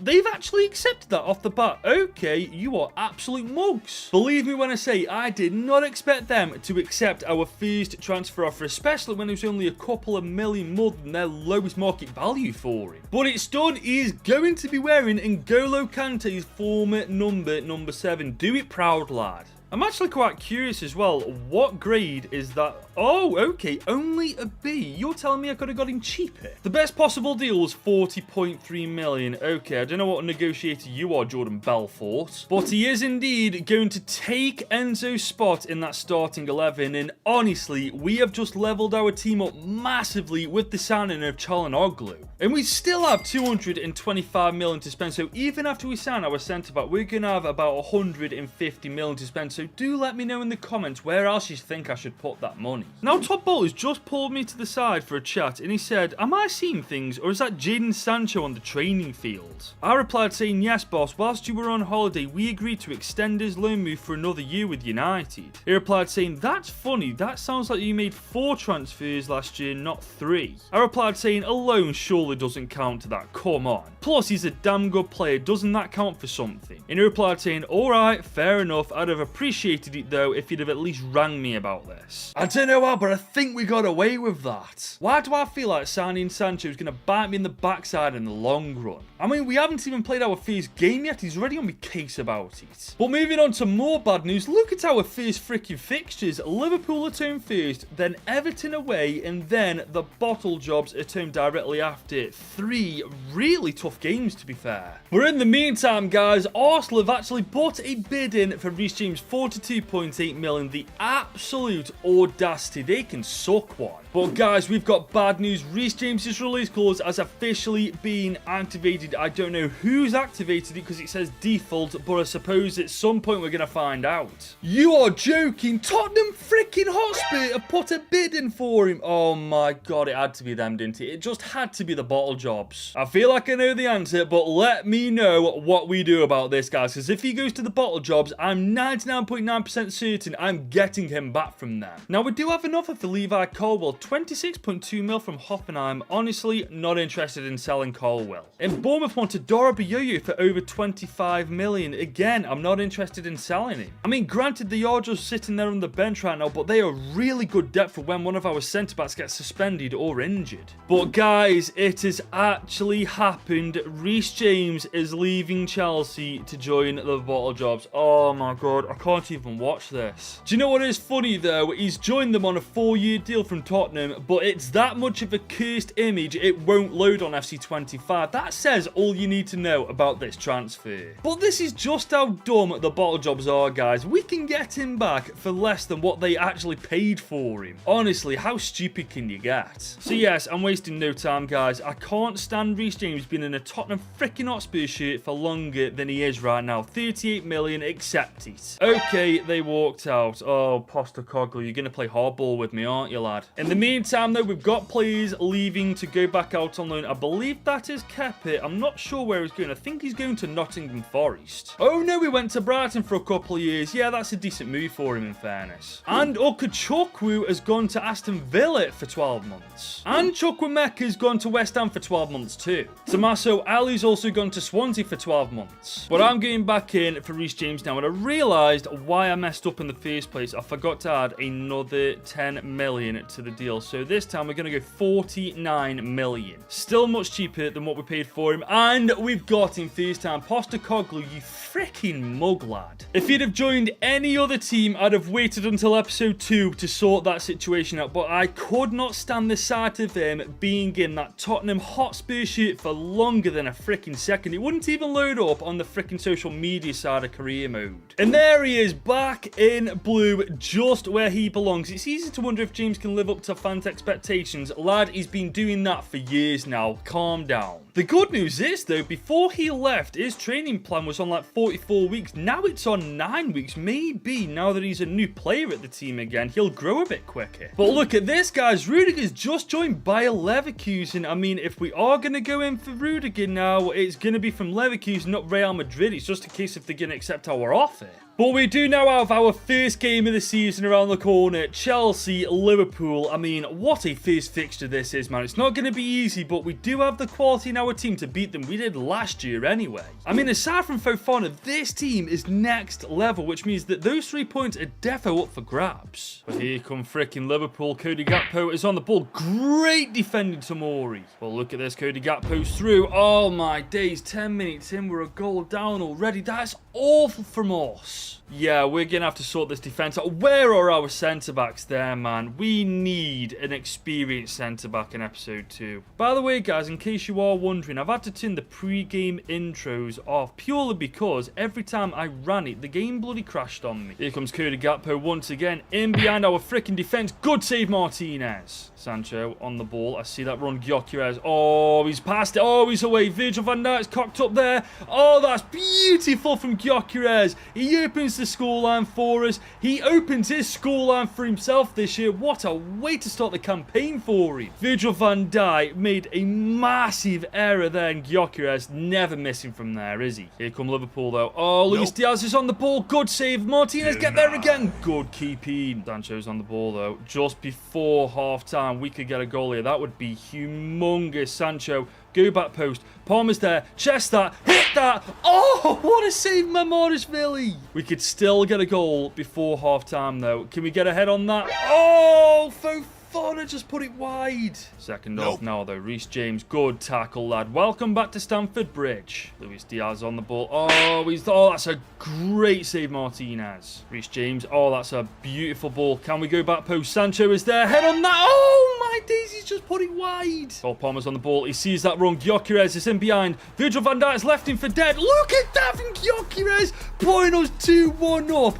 Big game victor strikes again. Man, Jackson really thought I should have chose him to start for us over him. He is having a freaking laugh. And Nkunku is now on the ball, though. Look at him go. He's telling you what, he's having it for himself. But Gyökeres, he's seeing him. Oh, Gyökeres missed out on his hat-trick. Liverpool are pushing, though. Last minute of the game. Oh, no, don't give it away like this, please. No, oh, what a tackle, Fofana. Get the ball away. That's full time. And that's our first 3 points on the board. And look at the Premier League team of the week. 6 out of the 11 players on it are from our team, man. Deservedly so as well. But we need to talk about Gyökeres. I firmly believe that despite his rating, we have genuinely got the best striker in the world at the minute playing for us. As for Reese James, that was the best game under my management that he's ever had, man. Hopefully he can keep this going all through the campaign. But now we're playing Everton, ladies and gents. Ironic, isn't it? We've just beaten their biggest rivals. Here comes Cucurella. Oh, this is beautiful. Gyökeres. Oh, what a save. Christopher Nkunku. Cole Palmer. Okay, let's have a dink from distance. Oh, forces the save. Here come Everton, though. Jonathan David's on the ball. Oh, my God. That is a rocket into the net. I can't believe that, man. The first freaking shot they get. First goal. Bloody hell. Nkunku is now on the ball. Okay, I see that dink over. Gyökeres on the end of it. Oh, my days. What a finish that would have been. Oh, no. Jonathan David's in behind. He's put them 2-0 up early in the second half. That's his second goal with his second shot. Let that sink in. How on earth do we beat Liverpool 2-1, but we're getting battered by Everton 2-0? It just doesn't make sense. Here we come, though, Gyökeres. Surely this is the first goal for us. Thank you. We opened Everton up there like a tin of beans. We're back in it. Still so long in this game to go, and I see that run. Victor Gyökeres is through once again. Oh, my God.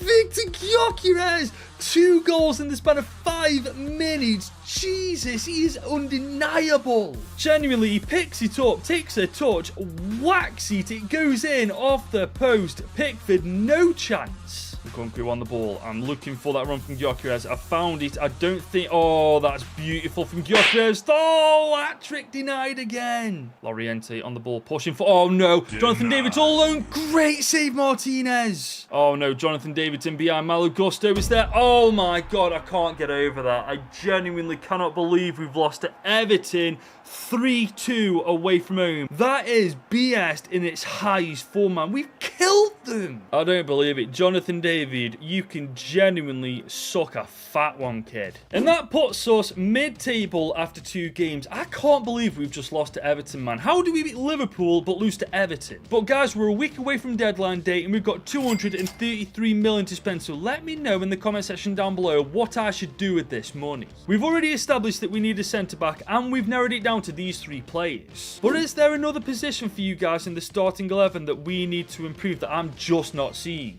Let me know, guys, as I'm uploading episode 2 in a couple of days, but tomorrow I've got something different for you. But in the meantime, if you've enjoyed this video, please do leave it a like, smash that subscribe button if you're new, and if you want to watch another video that I've made, just click right here. I became Chelsea's new manager with the goal to win them the Champions League.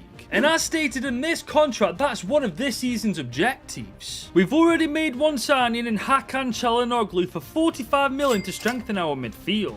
But after we dropped points against Everton, we desperately need a new defender. And from your comments, we've narrowed it down to 3: Marquinhos, Antonio Rudiger and Alessandro Bastoni. And in this episode, we will be signing one of them. This is episode 2, guys. Drop a like on this video, subscribe if you're new, and let's get into it. Now, since season 2 started with Chelsea, I've had a little bit of time now to read some of your comments, and I've actually found a better way to play with Chelsea through it. I mean, Jake1427 said just switch to a 4-2-3-1 narrow. That way you'll essentially have 3 cams, then you can switch Sancho to a cam and you shouldn't have any yellow dots. And guys, he's absolutely bang on. So now we're going to have Palmer back in the middle because he's the slowest out of the 3, and Kunku's going to be on the right, which means we've just got to convert Sancho to a cam, and that'll only take a month. So honestly, legend. Someone also suggested to give Cole Palmer the number 10 role, and honestly, I think he absolutely deserves it. He's got a lot to live up to with that number 10 role. Eden Hazard, Juan Mata, but we've all seen what he's capable of. I reckon he's got this covered. Now, as for which centre-back to bring in, the comments actually really surprised me because I thought you'd go for Antonio Rudiger given that he's a former Chelsea player, but I swear I only saw like 3 or 4 comments saying to bring him into the team at best. A lot of you went for Alessandro Bastoni instead, and whilst I do understand because he's an absolute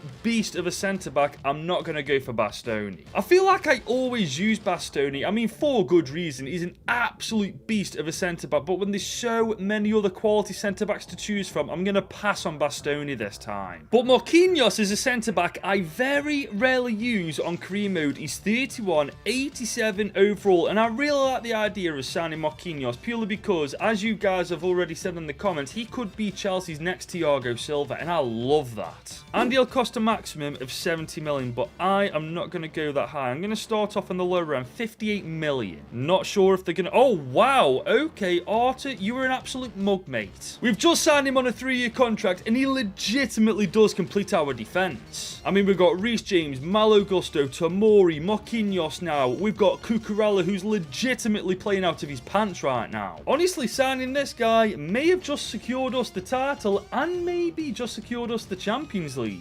Now, we do have 168 million left in our budget. However, I do feel like I'm going to save this until the January transfer window. Because as I've just said, the defence is fantastic and the rest of the team is too, guys. I really don't know where I'd put the rest of that money. But we do have a big game next, guys. The Bottle Jobs. Reese James, his former club, for all of 2 days. And especially with new signing Marquinhos, there's no excuse. The full 3 points have to be secured today against them. Cole Palmer, he's got a bit of room to run into. He's taking a shot. Good save. Here come Tottenham, though. Look at this. Oh, that's a good ball back post. Oh, my days, Kulusevski. That's a warning, man. We can't be lackadaisy at the back like that. Gyökeres is in behind, though. Look at Gyökeres go. The strength and pace on him. Look. Oh, my days, Vicario. Caicedo on the ball now. Okay, this is decent. This is lovely football. Cole Palmer is on the ball. He's got a bit of room to run into. Gyökeres, he's fouled to you, but it's away, lad. And he does half an hour on the clock. We take the lead. Gyökeres celebrating with the fans. Huge goal in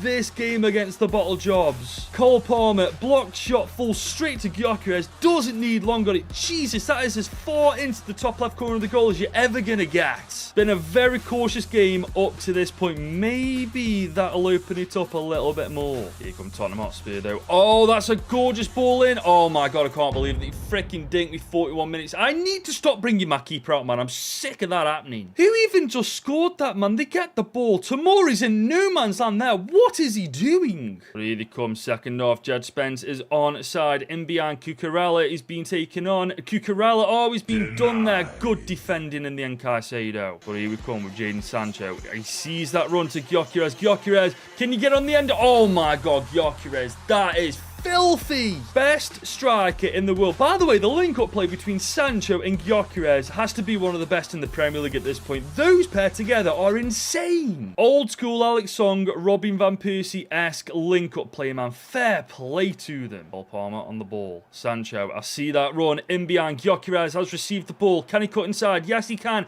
Shot on the... Oh, good save, Vicario. We might be 2-1 up, but we want that third, and we may just get it. Reese James on the header. It comes out to Hakan Çalhanoğlu. Palmer back on it.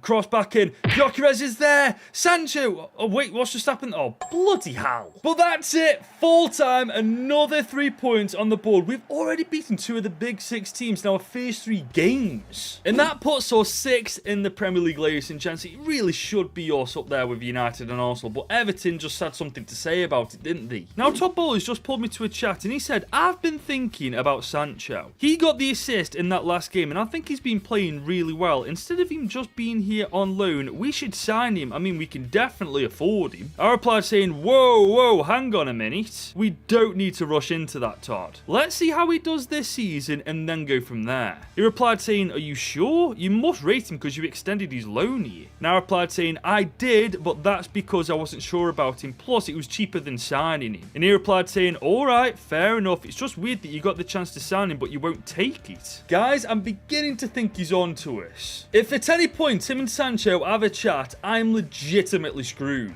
But we've got to forget about that for a sec. Back to business. We're away from home against Aston Villa next, who are currently 3rd in the Prem. But we have got a huge game next, guys, so I have indeed made some rotations just to make sure some key players are fresh for it. But can we keep our winning streak alive against Aston Villa? Oh my god, we smashed them 3-0. Sancho, Palmer, and Sancho again with the brace. Oh, he's not doing me any favours with Todd Bowley, is he? But moving on from that, guys, we are back in the UCL with Chelsea. It is the new format, so we don't necessarily have to worry about every team in this league. It's just a select few. Unfortunately, Barcelona are one of them. Our first game in the UCL. It couldn't have been an easy one, could it? But that is precisely why I rotated a little bit against Aston Villa, because now we've got our full strength starting team fresh, ready to take on Barca. And we certainly can't take them for granted, man. They are killing it in real life, and no doubt they're killing it right now. Here comes Lewandowski, though. Marquinhos is there. Good block, good save. And Kunku is on the ball, though. He's going to spot that run over to Gyökeres first. Oh, my days, he can get the rebound, and he has. Gyökeres opens the scoreline for us. He is indeed the real freaking deal, man. He's not just scoring against the weaker teams. He's scoring against the best in the world now. And what a ball through from Nkunku. That would have been such a good goal if he'd have got that in first time, but the rebound, I'll take it. Here they come, though. Koeman is on the ball. Oh, he's past his man. I don't like this. Good defending. Oh, he's still alive. Oh, Martinez, great save. Here comes Gyökeres, though. He's on the ball. I tell you what, he can do some damage here. Gyökeres. Oh, my days, Gyökeres. We're going to dink him. Oh, to Stegen, you spoil sport.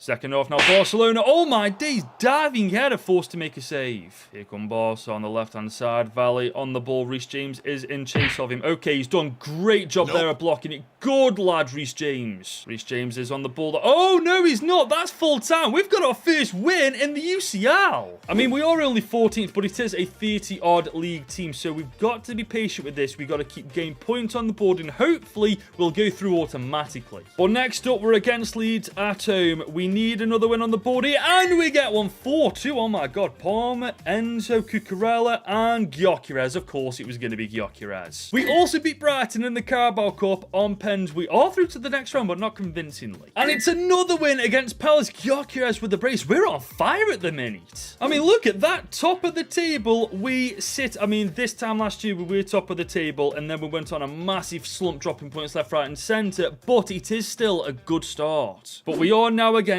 Inter Milan in the Champions League, guys. We got off to a good start against Barca. We need to keep that going against Inter. Here come Inter Milan, though, with DeMarco. I know exactly what he's going to do. He's going to try and find Martinez. Can we get a block in? Great defending, Marquinhos. But here they come once again, and we can't stop that. They take a 1-0 lead inside 20 minutes. We did well to get rid of the initial threat, but he was just too open. Marquinhos was playing him on because he was getting him up. Oh, that's just poor, man. Gyökeres is on the ball, though. He's in in behind. Okay, we can make something work. Oh, good bloody keeping. Second half now, and I've just this second realised they're playing a 5 at the back formation, and it explains a lot why we can't break them down. But here they come. Taremi on the ball on the left-hand side of the pitch. Tomori is in chase. So is Gusto. Brilliant defending. And they're on the right-hand side again. Oh, my days. Who's closing him down? Good bloody defending. Cole Palmer on the ball now, though. Can he spot Gyökeres? Can we get there? Gyökeres, why are you going for a head? Do have an opportunity here, though, with João Felix. João Felix is indeed away. Okay, we could indeed make something as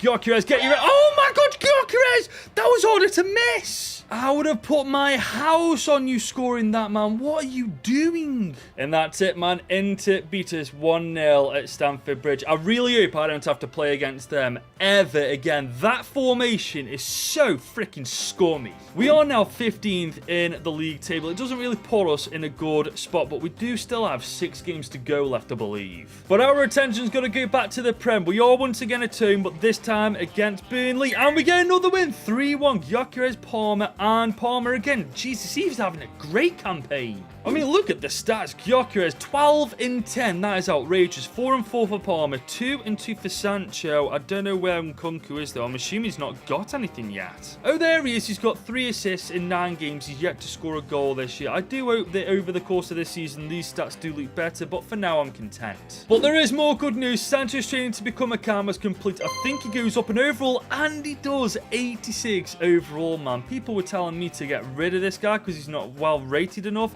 Yeah, I don't think that's a problem now. I'm also converting João Felix to a cam. Is he going to go up? Yes, he is. 84 rated, so we've got a very good backup as well. But we are now back in the Premier League against Southampton at St. Mary's. Are we going to get... And we do! Oh my God, we're killing it this year. Gyökeres with a brace. That puts us second in the Premier League after 8 games. We are looking very good. But our next game is against Feyenoord at Stamford Bridge. We need a bounce back here. 3 points. Oh my God, we smashed them 4-0. Sancho, Palmer, Sancho again, and Palmer again, both getting a brace. And we win another Premier League game, 3-0 against Newcastle. Palmer again, João Felix and Gyökeres again. But now we have to shift our attention to the bottle jobs in the Carabao Cup. Another trophy I really do want to win, especially if we knock Spurs out to do it. Sancho on the ball. Okay, he spots that run to Gyökeres. The link-up play is there. Once again, we're going to dink the keeper. Oh, that is a gorgeous goal. That is amazing, Gyökeres. Sancho and Gyökeres' link-up play is truly out of this world at the minute. Sancho to Gyökeres, Gyökeres to the back of the net. Spurs have a bit of a chance here. Oh, that's great keeping Martinez. Hang on a minute. We've just had a penalty given again. Oh, no. What was this for? A legitimate... Nkunku. Okay, what happened here? The ball... What are you joking me? The clearance hit his arm. Are you taking the mick? Oh, Postecoglou's paid the ref off. Okay, we'll go... Oh, we freaking saved it. Martinez got on the rebound. Good lad, Martinez. Oh, no, he's all alone. What is that? Oh, thank God that's offside. That would have been an embarrassing goal to concede. Çalhanoğlu on the ball. Okay, Sancho. I see that run from Gyökeres. Can we get there? Oh, that's beautiful. Oh, Gyökeres is not offside. Give over. I want to see the replay to this, man. That dink was perfect. Okay, maybe not. Okay, fair enough. Here come Tottenham Hotspur, though. They've gone back post with that ball. Can we... Oh, my days. Martinez, what a save. And that's all she wrote. The full-time whistle's gone. We've knocked Tottenham Hotspur out of the Carabao Cup. And we followed that up with another win in the Premier League. 3-2 against Wolves. Palmer, Çalhanoğlu and Palmer again in the centre of the pitch. He's at his best, I'm telling you. Pretty big game now, though, guys. It's Leipzig away from home, but right now we've got Nkunku on the ball. Can we get the ball in? Corner? I think so. We get a win here. It puts us in a great position in the Champions League group stage. Gyökeres. Oh, my days, Gyökeres. I've just this second realised, too, this is Nkunku's former side, so this is going to mean a lot to him to win this game. Çalhanoğlu's on the ball. Cucurella. Can we spot Sancho? Yes, we have. Okay, Sancho, he's looking for Gyökeres. That's a gorgeous ball in. Gyökeres.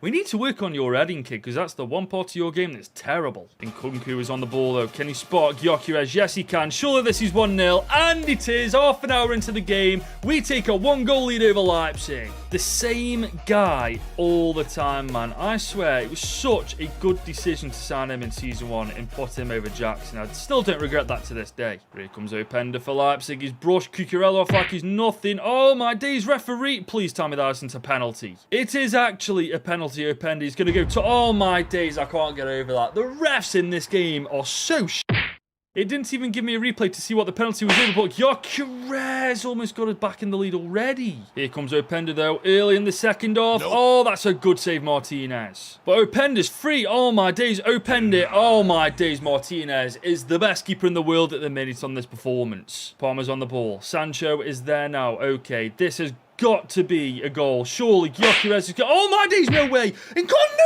way. How the freaking hell did we not score that, Palmer, on the corner? Please put this away. I cannot believe we haven't been taking the lead there. Sancho is on the ball now. We all know what he can do from this position. Look at this from Sancho. He's going to cut back. Okay, cut back again. Get it onto your right foot. Take a shot. No way, Glashy. Nkunku is on the ball now. Okay, we got a bit of room to run into. Christopher Nkunku. I see that sweat. Oh, that's it. That's beautiful. Sancho with the winning goal, courtesy of Christopher Nkunku. We get the 3 points at Leipzig. It had to be Nkunku with the game-deciding goal, didn't it? Beautiful vision to see Sancho back post, and Sancho, easiest goal of his career. And that win takes us to 6th in the UCL table, man. Only losing 1 out of 4. We're doing really well and on track to going through automatically to the round of 16. But it's time to face the Hammers at Stamford Bridge back in the Premier League, and we still don't drop points. Caicedo in the 88th grabbing the winner. But we've got a big game next, guys. We're against Man City. We're 8th in the Premier League. Jesus Christ, they're having a poor campaign. But I can say this with certainty. It is never a good idea to underestimate Manchester City, no matter where they are in the Prem. Gyökeres on the ball. He's found a bit of room. Sancho, oh my days. Sancho has put us 1-0 up against Man City inside 10 minutes.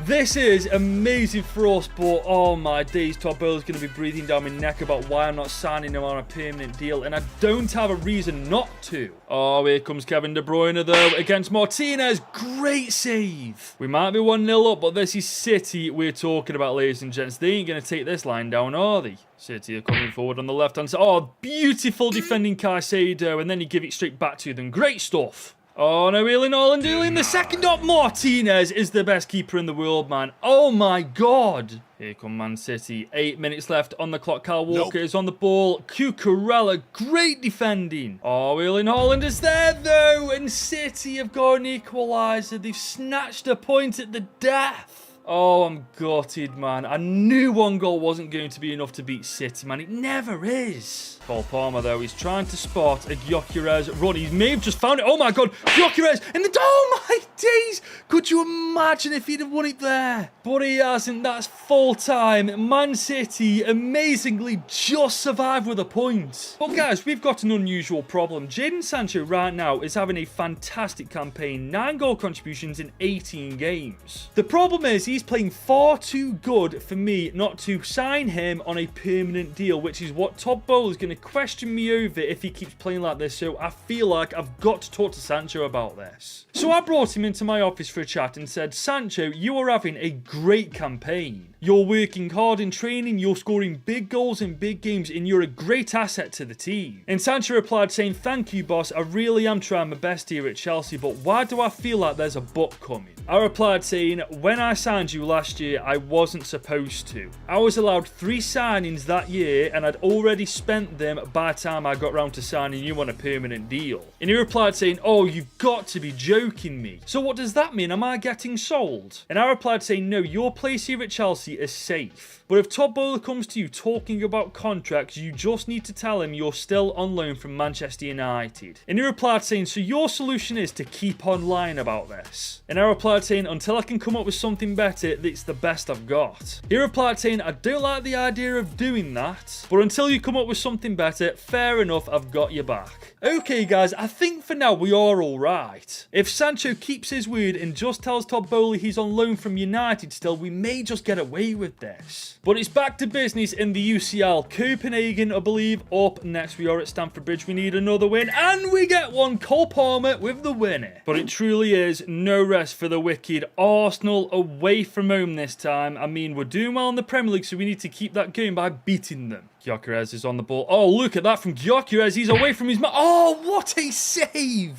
Here come Arsenal, though. Oh, my day. That is a great effort, unlucky. Why am I saying unlucky to Arsenal, man? What am I doing? Gusto is on the ball. Okay, and Nkunku, can we spot that run? Referee handball. Okay, maybe not, but Gusto's still on the ball. Can we get a ball into Gyökeres? Head on that. Heading is shocking, man. His heading is atrocious. Here come Arsenal, though, guys, on the left-hand side. Tomori is all over him. Okay, maybe not. Okay, Arsenal through Marquinhos. Good lad. But they're coming forward. Oh, Bukayo Saka again, man. 53 minutes in, we go a goal down. It's always him, isn't it, man? Bukayo Saka, what can you do against him? Cucurella is on the ball there, though. Sancho. Okay, we're going to spot Cole Palmer. Palmer. Gusto. Gusto, he's got a bit of room to run into. Okay, he can take it all by himself. Oh, good save. Here come Arsenal on the right-hand side of the pitch. Saka is on the ball once again. He's doing his... Oh, he's gone back post. Great keeping, Martinez. Cucurella is literally the furthest man up. As daft as this sounds, he could get an equaliser here. Oh, my God. He could do his equaliser.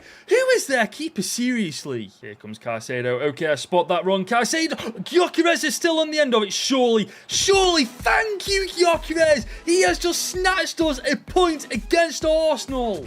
That has been coming all game, man. Gyökeres, I didn't think he was going to be the one to do it because he hasn't had many opportunities, but man, give him an inch, he'll take a mile. Now that leaves us still top of the league after 13 games, but our next game is against United, who are only third in the league, 6 points behind us. The only rotation we're going to have to make is Tomori for Fofana, because Tomori's a bit knackered. Surprisingly enough, Reese James is actually quite fit for this game, but if he can play off as well as Gusto did against Arsenal, I will be pretty damn happy. But here we come. Gyökeres is on the ball. He's against Mazraoui, completely taking him out. Delict is just an afterthought. Oh my days, Gyökeres. Oh, post denied him. Jared Bowen is on the ball on the right side of the pitch. He's going to the byline. He's trying to find Højlund. Højlund is found, but Martinez makes the save. Hang on a second. There's been a penalty just given, though. I seriously do not have a clue what that's for, though. Fofana is on the ball. Oh, I'm assuming that's a frick. Honestly, I hate the refs in this game, man. I'm turning that thing off, I am. But Bruno's going to take it. He's going to go bottom left. We go the right way, but we just couldn't get there. I'm so serious, though. I'm considering turning that handball feature off on this game. It's so sensitive. You could touch your nose and it's a handball somehow. Oh, Højlund's on the ball, and it's a second goal for United, man. How are we losing to United of all teams, by the way? These guys are crap in real life. Here we come, though. Marquinhos is on the ball. He's actually found Gyökeres. Can we get around Delict? Yes, we can. Okay, Gyökeres is in behind. Can he make it count? And Nkunku, get your head on. Oh my days, and Nkunku. You bloody short horse, get your head on it. I can't believe that we've actually dropped points to United, man. That's legitimately annoyed me. We should be battering them. And that means Brighton go top by 2 points, man. Brighton, by the way, you're having a cracking season, aren't you? But we thankfully bounced back with a win against Fulham. Cole Palmer with a second half brace. He's another one having a great season. 16 goal contributions in 22 games from that central attacking midfielder role. He's a goal machine for a cam. As we pick up another 3 points in the Champions League, beating Rangers 3-0. Sancho with a hat-trick. Oh my God, he's not doing me any favours, is he? But we do beat Brighton, top of the league, 3-1. Oh my God, Sancho, Caicedo, and João Felix with the goals. And incredibly, that puts us back top of the league by 1 point. I can't believe, by the way, Brighton are having such a good campaign. Fair play to them. We're also smashing it in the UCL, second in the league, only 1 point behind Liverpool. Fair play to them. But that's enough praising Liverpool, because we're playing against them next in the Carabao Cup quarter-finals. I have really rotated the team to give our big players a break, but this is still a competition I'd like to win, as I've already said. As we've got Pedro Neto on the ball. Okay, Pedro Neto is really quick. We know that. And he's found Gyökeres. Gyökeres tackle. Oh, hang on. He's still got the ball, and he's just put it wide. Felix on the ball now. Okay, I spot that run. Gyökeres is definitely... Oh, what the hell, referee? Here we come, though, with Pedro Neto. He's on the ball. Filamendi, penalty referee. We've got one. It's about bloody time we got and a red card. Oh my days. Okay, this is our game to lose now. Gyökeres is going to take this and he's going to smash this top right bins. Keep it. No chance. 1-0 to us. Here comes Darwin Núñez, though, and he's got one back for them on the stroke of half time. What on earth are we playing at the back? Especially to let Darwin Núñez, of all strikers, score against us. I mean, come on. Gyökeres on the ball right now, second off. I'm looking for the return, and I'm going to find it. Gyökeres, oh, that's a phenomenal tackle. Fair play. Sancho is on the ball. He sees that run. Gyökeres in behind. The link-up plays there once again. Gyökeres takes advantage of it. 69 minutes on the clock. We go 2-1 up. It is literally always Sancho to Gyökeres to the back of the net, isn't it, man? That combination is lethal. I've just this second realised as well that was João Felix with the assist, but nevertheless, the point still stands. And João Felix sees that ball once again. Gyökeres through once again. He could get another one here. Oh, look at that. Oh, my. Oh, Alisson. Come on, man. Here we go. Last attack of the game. We clear this. It's game over. Martinez gathers. We've knocked Liverpool out of the Carabao Cup. We're through to the semis. And we get another win against Brentford directly after. Palmer, João Felix and Caicedo scoring the goals. And look at this. Right now, Gyökeres is on track to match Premier League's long-standing goal-scoring record. Could we see a new benchmark set come the end of this season? Right now, Gyökeres and Pedro are on 14 goals in 17 appearances each. God, that's 3 more than Holland, man. That just shows you how good they've been. Could you imagine if Gyökeres actually beats Haaland's record, man? That would be amazing. He's got to keep this form going, though. We are against Bournemouth next, so this is a good opportunity for him to get some goals. Oh my God, we lose 3-2. What on earth? Evanilson with a brace and Sinisterra with a goal. Jesus, I was not expecting that. But we do get a 3-2 victory against the Blades after Gyökeres, Sancho and Gyökeres with a brace. And that puts us 4 points clear, top of the table. If we keep this going, guys, we legitimately could run away with it. We're also still second in the Champions League group stage with 2 more games to play, which we'll be doing in the next episode. As January is around the corner and we've got 168 million to spend. So where do we spend that money, ladies and gents? I really aren't too sure, because looking at it, honestly, I feel like we've got one of the best teams in the world at this point. We'll also have to deal with Sancho's situation in episode 3. Something has to give at some point, because Todd Boehly's going to be asking questions in the January transfer window. I'll be uploading episode 3 Sunday afternoon after the Premier League games have been played. But in the meantime, if you have enjoyed this series so far, drop this video a like, smash that subscribe button if you're new around here too. And if you want more content from me, click right here to watch my first rebuild of FC25. My mission this year with Chelsea is to make them the best team in the world. And after signing centre-back Marquinhos for 58 million, we have been unstoppable. We're in the Carabao Cup semi-finals, we're second in the UCL League stage, and we're top of the Premier League by 4 points. Everything is going our way. But there is the Jadon Sancho situation. I signed him last year when I wasn't supposed to, and Todd Boehly still doesn't know about it. But now he's getting suspicious about it, so we've got to put a stop to that now. Because despite our amazing season so far, he might sack me for that. This is episode 3, guys. Drop a like on this video, subscribe if you're new, and let's get into it.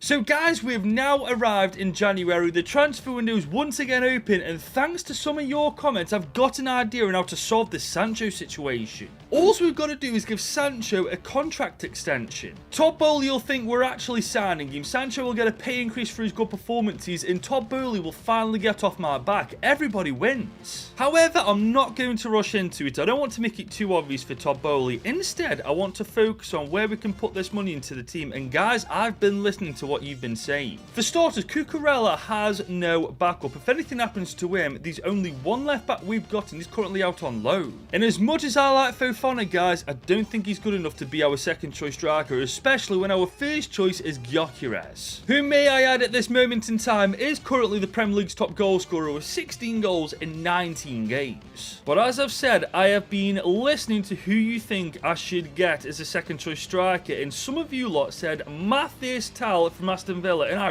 really like this option. I mean, the scout report is indeed still in progress, but I can't imagine him costing any more than 60 million. And plus, I've already double checked, this guy has got a very solid overall to begin with and a very good potential, so I'm willing to bet he's quite a good player already. So we are going to start off at 55 million. Am I overpaying? I don't know. Oh, hang on, they want João Felix in 660 grand. I reckon I'm not far off this market value. Defo in game Felix, because he's going going to play a big part in this episode, guys. We're going to go for 57.5 million, just a little bit more than the last bid. Unai Emery, please accept, and he has 57.5 million. Beautiful stuff. It always feels like I'm signing Aston Villa's players in my career mode days, but they've got so many balls, it's insane. But there he is. He will be donning Eden Hazard's former number 17. That's a big number to live up to. And his rating's been revealed, guys. He's 81 overall. Look at his stats: 90 pace, 85 shooting, and 81 dribbling. Yeah, he's going to be a good backup striker to Gyökeres. And now that Tal's sorted, we need a backup left back for Cucurella. But once again, you lot have got me covered, because Fedi Kadioglu was suggested, and he will make a phenomenal backup left back. 26, 83 overall with between 56 and 45 million. Very affordable. I mean, by the time this transfer window's over, we're still going to have about 50 odd million to spend. We have just bid 48 million though. Are they going to accept? No, they want Wesley Fofana. That is not happening. He's actually paid really well for us this year. We're going to go 1 million higher, 49.5 mil. They may just go for this. Yep, there we go. Fofana's safe, but Kadioglu is coming to us. And there he is, guys. That's our second choice striker sorted, our second choice left back sorted. Now we've just got to sign Jadon Sancho. The funny thing is, as far as Sancho is aware, he's just up for a contract extension, but Todd Boehly after this will legitimately stop breathing down my neck.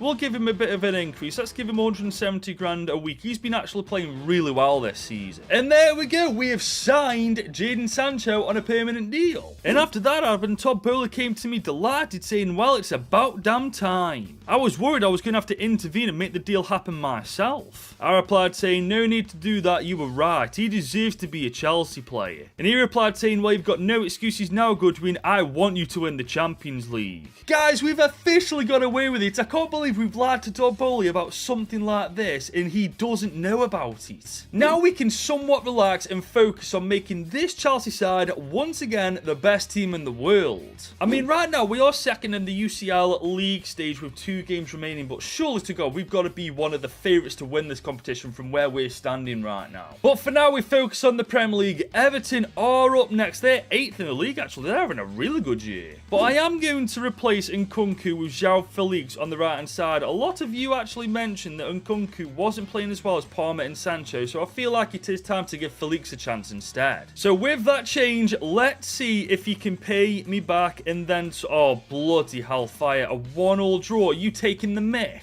Palmer with the one and only goal for us. That's just not good enough. That's twice we've dropped points to them this year. But it's a massive game next, guys. Arsenal in the Carabao Cup first leg semi-final. Now, we do have a couple of tired legs. Nothing that we can't sort out because we've sorted our depth out. But first leg, can we get the lead? Oh, beautiful. Jadon Sancho. Beautiful stuff. And we pick up a win against Oxford United in the FA Cup. Palmer again with the winner. But we're jumping into a huge game now in the Premier League, guys. Liverpool at Anfield. We've already taken points from them this year. We need to do it again. Really come early in the game. Cody Gakpo is on the ball. Cucurella's there. Oh, they're going to find Salah. Good save, Martinez. This is going to be a difficult game, man. Liverpool want this. They come out the gate swinging. Mo Salah's on the ball. He's found a bit of space. Good save once again. Cucurella is on the ball now. He's going to spot Jadon Sancho. Look at the room Sancho's got. Okay, can we spot... Oh, Gyökeres is in the box. Can we get a shot off? No. Gyökeres has found the ball. Okay, Gyökeres. Referee! Oh my God. Send him off, ref. Send him off. Has he been sent off? I don't think he has. Yellow card. Of course it bloody is. Okay, Cole Palmer. We've already scored with you once this FIFA. Can we do it again? Oh! You jammy, get Allison! Here come Liverpool. Szoboszlai's on the ball. He's found Luis Diaz. That's a great bit of work. Oh, ref! Oh my days, that was close. Jadon Sancho is now on the ball. Oh, look at the room he's got. Jadon Sancho, he can make it 1-0. Oh, my days, good save, Allison. João Felix on the ball now. Can he spot that run? Gyökeres is going to be on the end of it. Can he put it in from that angle? Oh, my days.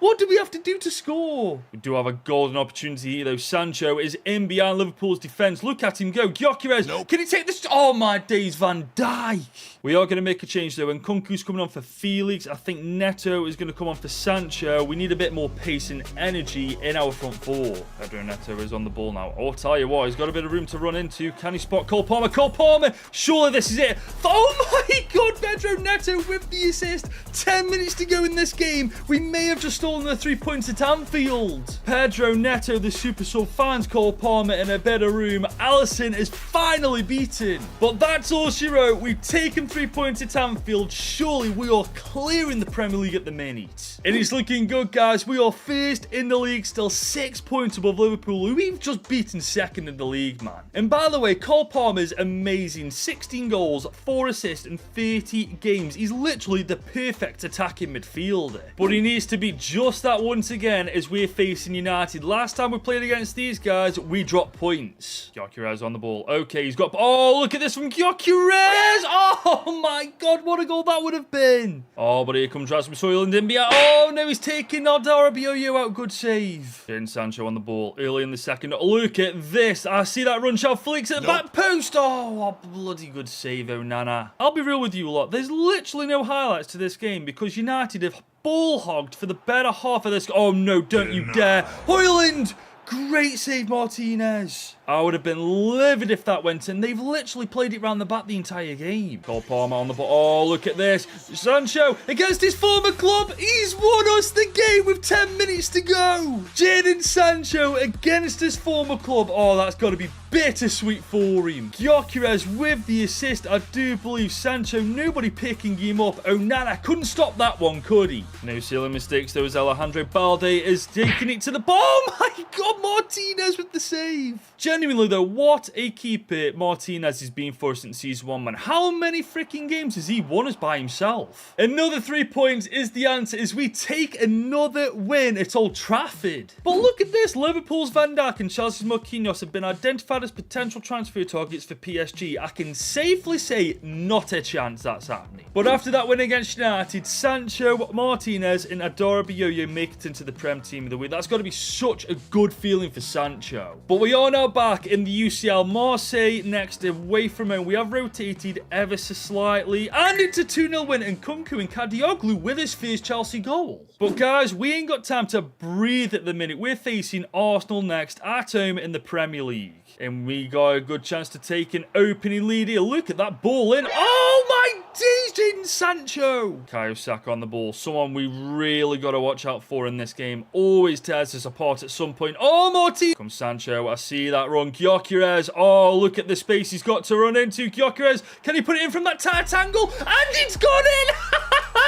You cannot stop Gyökeres. If we can win the UCL this year, we're looking at next year's Ballon d'Or winner, I'm telling you. But here come Arsenal. Oh, Trossard's there. What a tackle, Marquinhos. Oh my God. João Felix is on the ball. He's found a bit of room to run into. João Felix could make it 2-0. Sancho's there. Oh my God, Jadon Sancho with the second. 15 minutes to go. Liverpool first, United second, and now Arsenal. We have cracked the code with Chelsea, guys. We've fixed the weaknesses, added strength to it, and now we are absolutely unstoppable. And we follow that win up against Arsenal with another win in the UCL. 3-1 against Ferencvárosi TC. Gyökeres, Palmer with a brace as well. And that means we actually finished top of the UCL league stage. We cruise to the round of 16, ladies and gents. And as you can see, 1 to 9th, it is looking very tasty. Big teams are joining us, but Benfica, Leverkusen, PSG finished 14th. Arsenal finished 14th. Atletico Madrid finished 17th. What on earth happened to them in the group stage? It just proves this new format's unforgiving, but there we go. We're back in the Premier League against Wolves, and a 2-1 victory comes our way. Jadon Sancho and João Felix with the goals. And just look at the month of January, guys. We went undefeated in 9 games, man. That is absolutely insane. But we've got Arsenal next, guys. Second leg of the Carabao Cup. We are 1-0 up on aggregate, but I feel like we can get the job done. I mean, we have just beaten them in the Premier League 2-0 after all, so let's see if we can't do it once. Oh my days, we smashed them 3-1. Sancho, João Felix and Gyökeres with the goals. We're into the Carabao Cup final. And that's where we're going to play Manchester United. We just can't get away from them sods, can we? But Palmer's making waves in social media, performing superbly right now. What did I tell you guys? He's best in the centre of the park. But we do have another cup game next, guys. The FA Cup against Newcastle. Away from home, can we beat them? Oh, we smashed smashed them 3-1. Palmer with the goals, Gyökeres with a brace too. And that means so far this year, Gyökeres has got 34 goal contributions in 38 games. He is legitimately having one of the best seasons a striker's ever had. And we follow that up with another win over Newcastle. Enzo and Palmer this time with the goals. We are well and truly running away with the Premier League at the minute. 8 points clear of Manchester City, who coincidentally we are playing next. And honestly, I feel like if we beat City today, that all but guarantees us winning the title, because who else is going to stop us? We've already beaten Arsenal, Liverpool and United in this episode alone. Cole Palmer on the corner, first corner of the game. That's a good delivery, and Reese James all on his own. Look at that from Reese James. A bullet header, bottom right corner. We opened the scoreline 10 minutes in. Look at this as well for an angle. Ederson, no chance. Oh, but here comes Erling Haaland. We all know how good he is. Erling Haaland. Oh my days, he's rattled the bar. But we do have Jadon Sancho on the ball. Nobody's really closing him down. He can go all the way here. Weak shot though. Good save. Oh, but Erling Haaland is in behind. Nobody's with him. We're going to leave the keeper there. Oh my days, that doesn't matter. Haaland's just smashed into the net. Yeah, this is going to be a much more difficult game to win, guys. Man City are on a different level to Arsenal, Liverpool and United. Oh, they're in again. And Martinez, great save. Sancho's on the ball. I see that run to Gyökeres. What a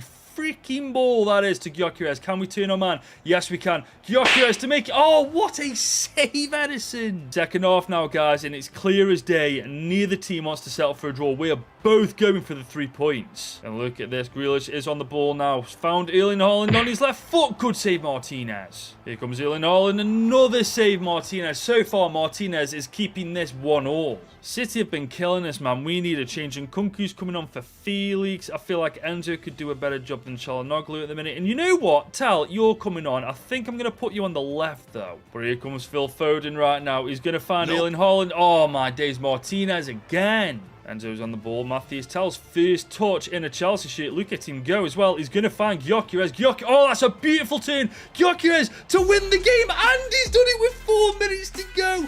Matthias Tel with the assist, coming on as a super sub. Guys, we are the best team in England. It is undisputed now. Poetry at its finest. In the last game we played against City, they scored a last-minute goal to get a point. This time we get a last-minute goal to get the winning. But hang on a second. Phil Foden's still on the ball here. Okay, we need to do something about this. No, Erling Haaland! Martinez! No! Erling Haaland, I freaking hate you, man. Why did you have to do that? I can't believe it. I was just bragging about scoring the winning goal, and now it was poetry, and then freaking Haaland does the exact same thing he did in the last game. But amazingly, the game is still going. We do still have one more chance. Matthias Tel is on the ball here. Look at him go. Matthias Tel could get the winner here. Oh my god, Matthias Tel just puts it wide. Matthias Tel, you could have been a legend straight away.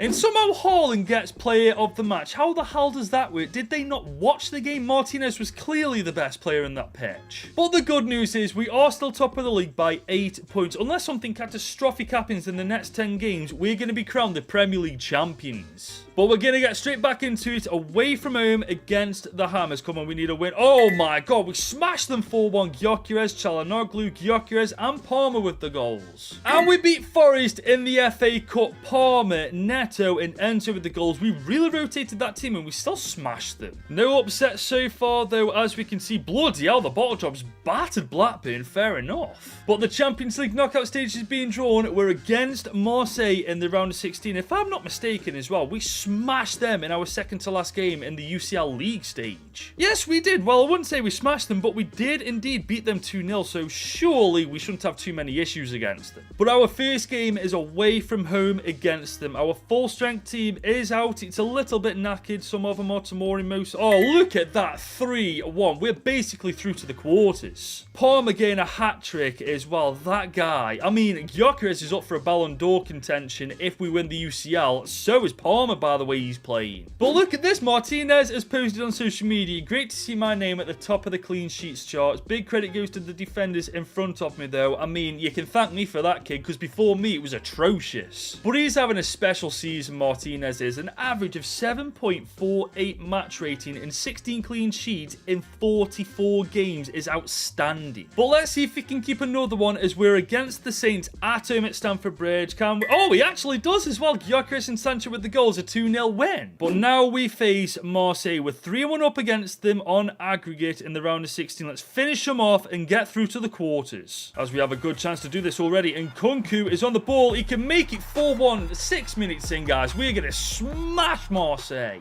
Oh, Marseille are in behind though. Martinez, look at that for a save. Gyökeres on the ball in behind. Okay, can he get a shot off here? Oh, almost a goal. Madueke is on the ball now. We've given him a run because we haven't used him all that much, but look at him go. Oh my God, Madueke is making short work of Marseille's defence. He's going to find Gyökeres. What a goal, man. Madueke, fair freaking play, lad. That was all on you. He makes short work of Marseille's defence here. Finds Gyökeres in a bit of open room, and Gyökeres, well, we know what he can do from there. Cole Palmer on the ball now, though. Okay, he's found Gyökeres. Gyökeres just turned his man. Oh, this is going to be it. That's it. 3-0, game over. And there we have it, 6-1 on aggregate. I'm not sure if these other results are the final results. However, if that is the case, it's looking pretty damn good going into the quarters. And it's another player of the match performance for Martinez. That's mental, isn't it? We win 3-0, but he still wins the player of the match. But it's a big one next, guys. United in the Carabao Cup final. This is our chance to win our second piece of silverware with Chelsea. Such a big game, man. We win this. We actually tick off one of the objectives on the contract assigned. Oh, here come United, though. Joshua Zirkzee. Cucurella. What a tackle. Here come United once again on the right-hand side of the pitch. Oh, Zirkzee is alone in the box. Oh, that's a phenomenal tackle, Tomori. Second half now. And once again, it has been such a dead game because United have done nothing but ball hog and done nothing with it. Here they come, though, pushing the left flank. They've got a ball into the box. Good defending. But we are now into extra time, and honestly, with the way this game is going, I can't see a goal being scored in open play, man. United are playing so defensive and cautiously.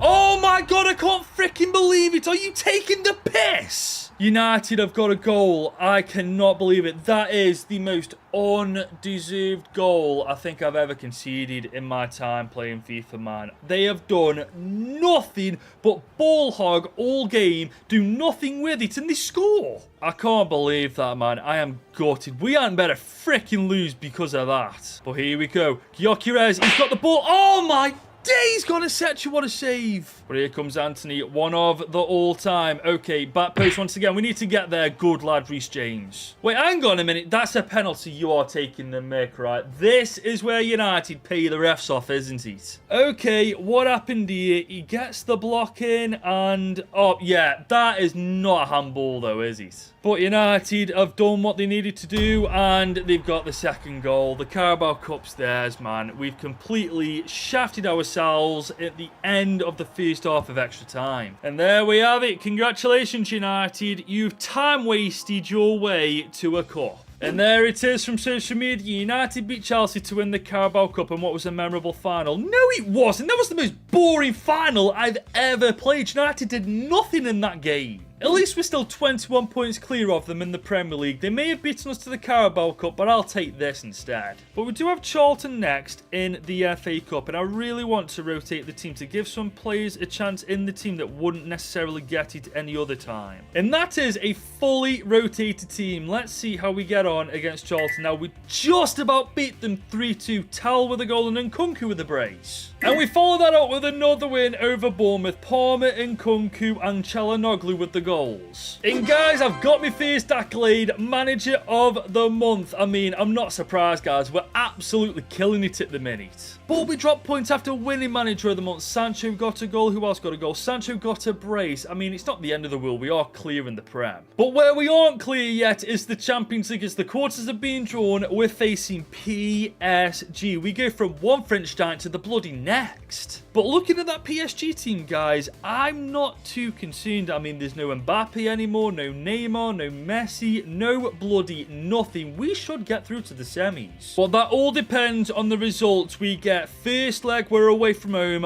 What is going to happen? It's a 1-1 draw. Çalhanoğlu in the 10th, Barcola in the 32nd. It's all to play for in the second leg. But after that game, Todd Boehly came to me looking very disappointed. You know, Goodwin, it's a damn shame we've got to have this conversation. It's clear that you're a good manager. I mean, look at the season we're having, but you're also a massive liar, aren't you? I replied saying, what did you just say? I'm a liar. What exactly have I lied about? He replied saying, oh, come on, I'm not stupid. Did you honestly think I wouldn't know about a transfer happening at my own club? The funny thing is, I wouldn't have been bothered if you'd have just asked for another transfer. But not only did you keep this secret, you even convinced Sancho to keep it for you and even tried to extend Sancho's contract in a desperate attempt to cover it up. I gave you 3 chances to tell me the truth this year and you bottled it every time. And I replied saying, alright, enough, you've got me. So what happens now, Todd? Am I sacked? And he replied saying, well, you saying that really does prove to me that not only are you a liar, you're also really stupid. I'd take another look at that contract you signed.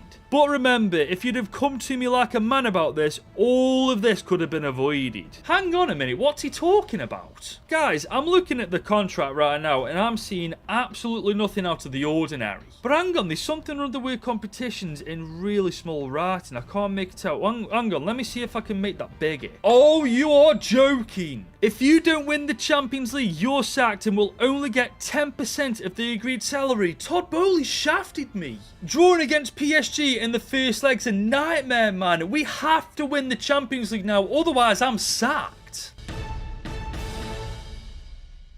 My second year with Chelsea has been amazing. We're dominating the Premier League and we're doing well in the Champions League. But I now have no choice but to win it. Because Todd Boehly knew from the beginning that I signed Jadon Sancho. And he tricked me into signing this contract which states that if I don't win the Champions League this year, I'm sacked. So it really is all or nothing now. I either win Chelsea the Champions League or Todd Boehly fires me. It all comes down to this, guys. Drop a like on this video, subscribe if you're new, and let's get into it.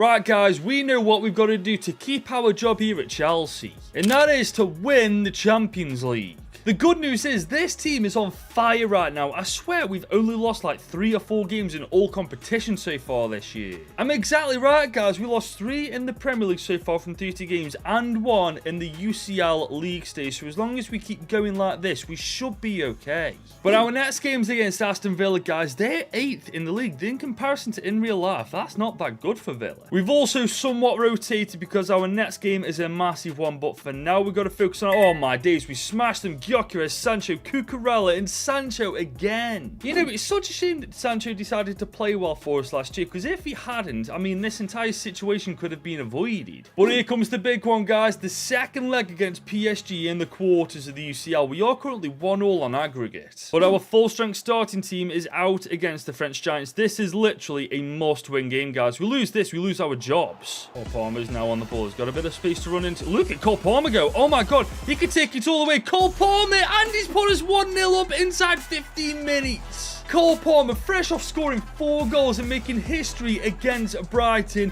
puts us one step closer to getting into the semis. Cole Palmer's now on the ball. I see that run. Gyökeres is away. Nobody's catching Gyökeres. Look at this. Oh my, oh, what a save, Donnarumma. Martinez against Gyökeres. No way Martinez beats him. Well, here come PSG on the attack themselves. Martinez making the save. It was a strong first half, guys, but now we need to put this game to bed, book our place in the semis, and keep our job for a little bit longer. And here we come. Cucurella is now on the ball. We're going to try and find João Felix. Oh, we found Cole Palmer on the edge. Oh, good block.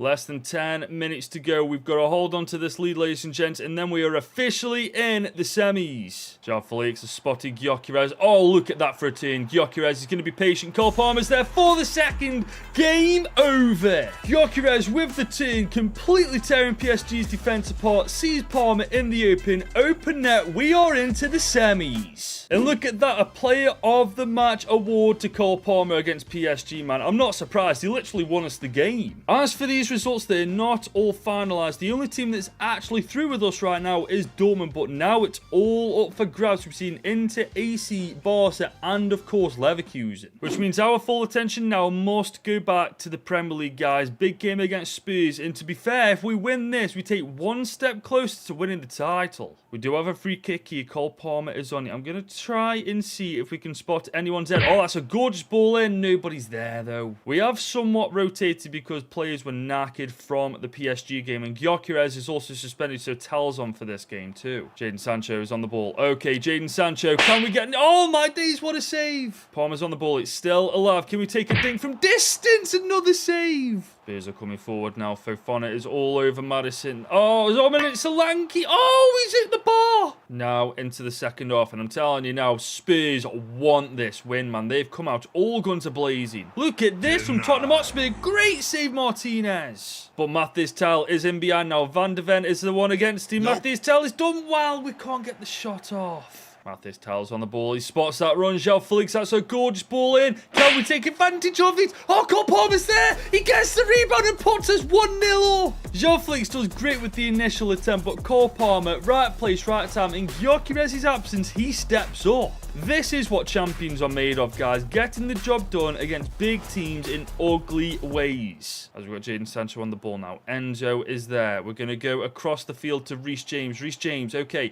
João Felix. Oh, this is beautiful. Cole Palmer with the second. What a save. But that is it. Full time, the final 3 points against Spurs to collect from them this season. But we drop points to Burnley after. That's our 5th loss of the entire season. Amdouni and Roberts with their goals and Kunku with ours. Man, imagine beating Spurs and then losing to Burnley after. The good news is, though, we are still top of the league by 6 points. So as long as we win our next game, then either draw or win the following game, Man City mathematically cannot catch us. But next, we're against Ipswich in the FA Cup semi-final. I don't think we're going to play this. I think we're going to rotate and set. I more than trust this team to get the job done, guys. Even rotated, it's still a phenomenal starting 11. And we just get the job done. Tosin Adarabayoyo and Nkunku with the goals. We knock Ipswich out and we head to another final. But speaking of cup competitions, the Champions League semis have been drawn. We're facing Dortmund. And honestly, out of Inter, Barca and Dortmund, I'll take Dortmund every day of the week.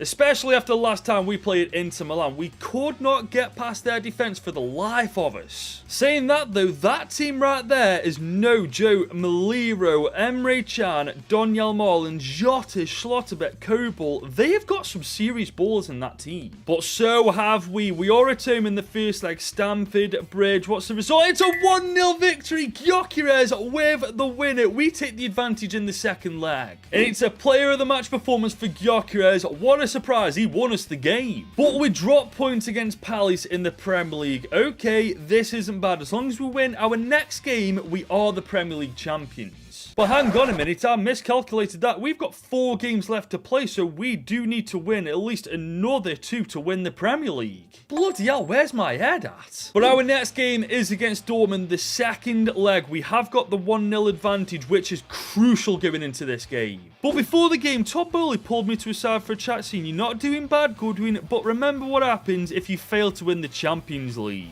That's reassuring, isn't it? But we got to forget about Todd Bowley for a second. The biggest game of the season is right now. The second leg semis against Dortmund. And we're starting off strong here, guys. Gyökeres. Oh, he could get a goal. Bloody hell, he missed the bicy. And I've just this second realised this is Sancho's former club. But unlike United, he actually ended his tenure here on good terms. Cole Palmer's on the ball. He's trying to get a bit of room to... Oh, my days. He almost put us 1-0 up. But here comes Donyell Mal, and he's storming the right-hand side of the pitch. Marquinhos is in chase. He's done really well to get the block in there. Dortmund still have the ball. Caicedo, he doesn't get the block in. Good save, Martinez. I see that run to João Felix. Okay, João Felix is on the end of a gorgeous ball. Can we spot Gyökeres? Oh, my days, what a save, Kobel. Oh, it's still got in. Gyökeres got the rebound. Brilliant. Oh, my days. Gyökeres' reaction time there was absolutely insane. Look at this, João Felix, first time in, Gyökeres bashes it at Cobble, but look at that, it's the first one to react to a loose ball, and it results in us scoring. We are now somewhat comfortably in the lead, but now we need another one just to try and kill this game off now. But we're now in the second half, and Dortmund came out swinging them. We need a second goal, and we need it as soon as possible. But here we come. Sancho could get it right now, and he's got it 55 minutes in.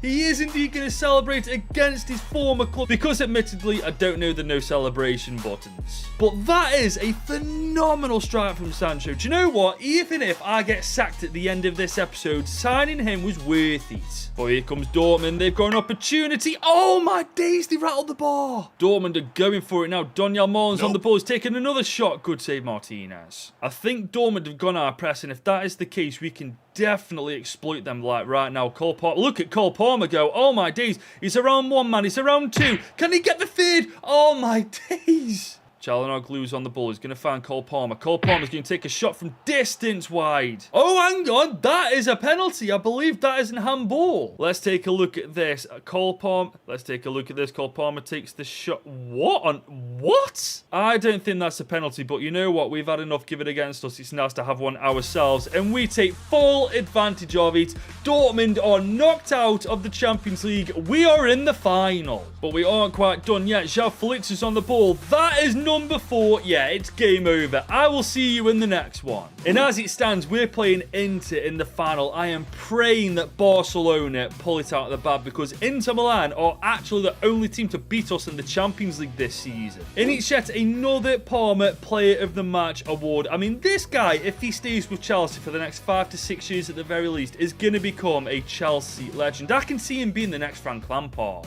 But after I finished the training session, Jadon Sancho came to me for a little chat. Goodwin, I owe you an apology. I told you I'd keep it a secret that you signed me last year, but Todd Bowley managed to get it out of me. And I replied saying, no, I should apologise. I should have never got you to lie about it in the first place. But it's good that you told him about it, because he knew from day one, so you'd have landed yourself in trouble as well. And he replied saying, oh man, really? So what does that mean? Are you going to be sacked at the end of the year? I replied saying, as long as I win the Champions League, my job is safe. But if I don't, I will be sacked. But we need to move past the Champions League for a set. We need to focus on the Premier League. We're only 4 points clear top of the table now. All Man City need from us is a couple of games where we drop points, and they're right back in it. So no more chances are being taken. Full strength starting 11 against Leeds United. And we get the 3-1 victory. Gyökeres, Palmer, and it was Gyökeres again. Of course it was going to be them pair. I mean, look at the state of their stats. 38-9 for Gyökeres, 31-11 for Palmer. I mean, Jadon Sancho, to be fair, 33 goal contributions for him. What a campaign he's had. And Nkunku and Felix's stats, whilst they are disappointing, they are very misleading as well, because trust me, they played a pivotal part in some games. Just like in this one where we win 2-0, Gyökeres with the goal and Çalhanoğlu with the goal too. And those 2 wins put us back 6 points clear, top of the table. No matter what happens now, we've won the Premier League. But we can also win another trophies. We're facing Southampton in the FA Cup final. We bottled the Carabao Cup. I am not bottling the FA Cup. We have rotated ever so slightly to give some players rest, but as daft as this sounds, guys, we win the FA Cup, we could win the treble. And in what could potentially be my final year at this club, I mean, what a way to go out, winning the Premier League, winning the FA Cup, and then potentially winning the Champions League. But here we come with Gyökeres. He's found his way through the defence. Oh my God, almost making it 1-0 in 15. And Nkunku's now on the ball. Oh, he's had a mad run. Oh, can he put us 1-0 up? He's just missed. Çalhanoğlu on the ball. He's found Nkunku. Okay, we've got a chance. What on earth was that, Nkunku? Oh my Lord, never do that again. But we do have Christopher Nkunku on the ball once again. I probably don't think we're going to go for that, but Gyökeres is there for the header. My days, we need to work on his heading. Someone did say heading in this game is broken, but this is Victor Gyökeres. He is perfect at everything, including heading. But here we come now. Goal. Palmer is on the ball. Victor Gyökeres, this is the chance, and there is the goal. It's taken us an hour to get it, but we are finally ahead in the FA Cup final. Southampton have defended valiantly, but man, that's a costly error. Giving it away to Cole Palmer. The defence is spread apart too wide, and Gyökeres is never missing from there. But honestly, for the last 15 minutes before I just managed to get the ball back, Southampton were doing nothing but pass the ball around the back. I mean, they've just done as good a job as beating themselves as I have. But here comes Noni Madueke. Good save. And that is full time. Chelsea have got the double. We've beaten the Saints 1-0 in the FA Cup final. We are the FA Cup winners. Man, Todd Boehly really is an evil genius, isn't he? If he'd have put win the FA Cup, win the Premier League on that contract, we'd have been safe and sound. But no, he had to say that we had to win the biggest competition at club level to keep our job, didn't he? But honestly, I don't care, man. I've won 3 trophies with Chelsea in the last season and a half. That looks good on my resume. As it's official, we lift the FA Cup. Chelsea are once again the FA Cup winners. And look at this social media post. That looks beautiful. The FA Cup, Cole Palmer. Chelsea beat Southampton to win the Emirates FA Cup and what was a memorable final. You know what? That was actually a much more entertaining final than one we had against bloody United in the Carabao Cup. But speaking of cup competitions, the semi-finals are all done. We are facing Inter Milan, the one team in this competition that's actually managed to beat us. But for now, we have still got a couple of Premier League games left to play, so let's simulate Brighton. And we smashed them 3-1. Palmer, and João Felix with the goals. But look at the state of this. The Bottle Jobs have won the Europa League, beating FC20 in the final. Oh, my day's just been ruined. Does this mean I can't call them the Bottle Jobs anymore? But you know what, guys? I don't really care. We've got a big trophy to lift at the end of this game. We're facing Fulham in our final game of the Premier League campaign. We've rotated the squad massively to save our full team for the Champions League final. Let's get a win in the last game of the season. Madueke's picked the ball up in the middle of the pocket. He's going to take a shot. Oh my days. Already 4 minutes in, Madueke puts us ahead. We really do have the strongest team in Europe, don't we, guys? I mean, we've got a fully rotated team and we're still smashing teams for fun. And Fulham are no joke either. But here come Fulham. Oh, Muniz is in behind and he's got the equaliser. Fair enough, Fulham. But Madueke, he sees that run to Tell. Can he get there? No, he can't, but he's taking the keeper out completely. As we've got Madueke on the ball now. We've found Neto. Cole Palmer's here. Okay, Enzo Fernandez. He's going to line up the shot and it's blocked. We do have Cole Palmer in a bit of room now, though, and it's blocked again. But it's a handball this time. We've got a penalty. I'm liking this, you know. We, for once, are getting penalties for us. Is that... Oh, yeah, that's a handball. Absolutely a handball. Cole Palmer is going to take it, and he's going to smash this. Top right bins. No chance for the keeper. We take the lead once again. Kadioglu is coming forward. I tell you what, he fancied it. Let's have a shot from... Oh, my days, Kadioglu. Didn't know that you had that in your locker, lad.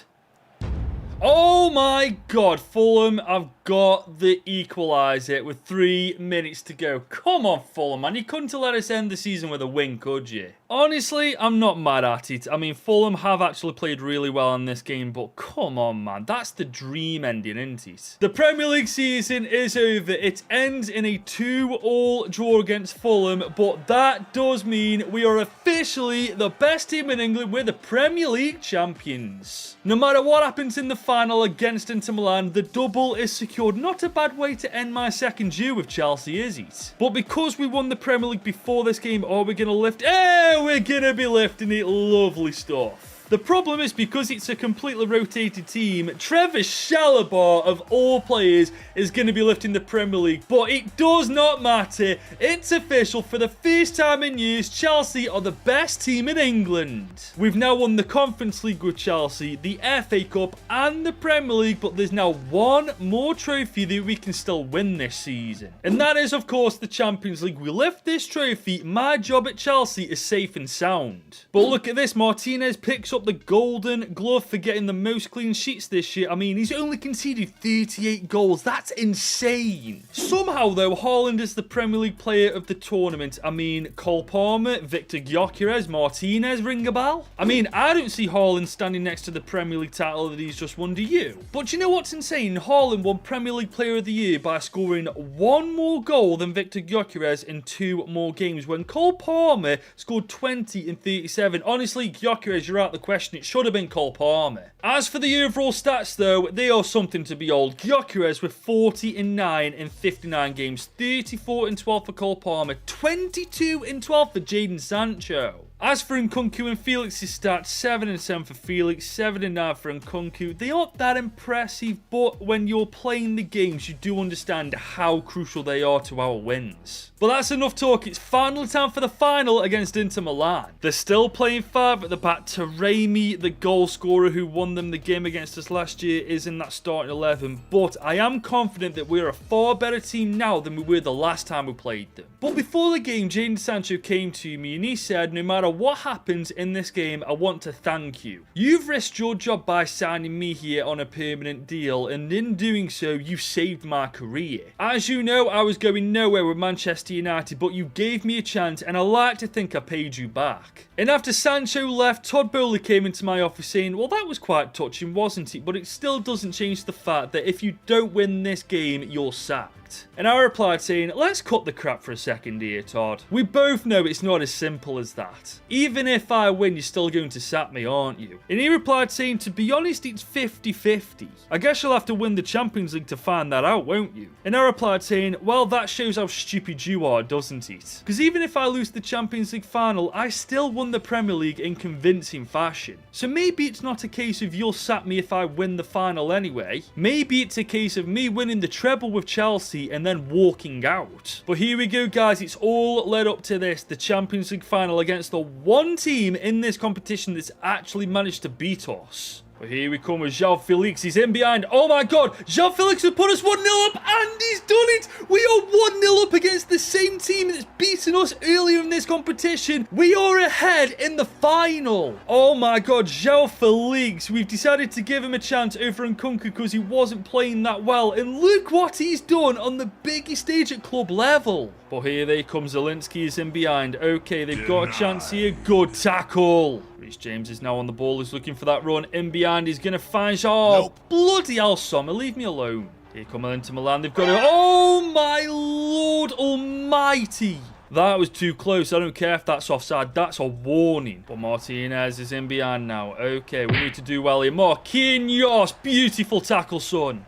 The ball still isn't away though. Martinez forced to make a save. We do have a corner. We get ahead on this, and a good one at that. This could be the game here. Reese James. Oh my days. Get the rebound. What a save. But that's the full-time whistle. We have won the treble with Chelsea. This year, we have won the FA Cup. We have won the Premier League. And we have officially just made Chelsea the world's best team by winning them the Champions League. Oh my goodness. 3-time Champions League winners. That's 3 more than Arsenal and Spurs combined. I really should have changed the captain, shouldn't I, man? It should be either Cole Palmer or Reese James lifting this trophy. But honestly...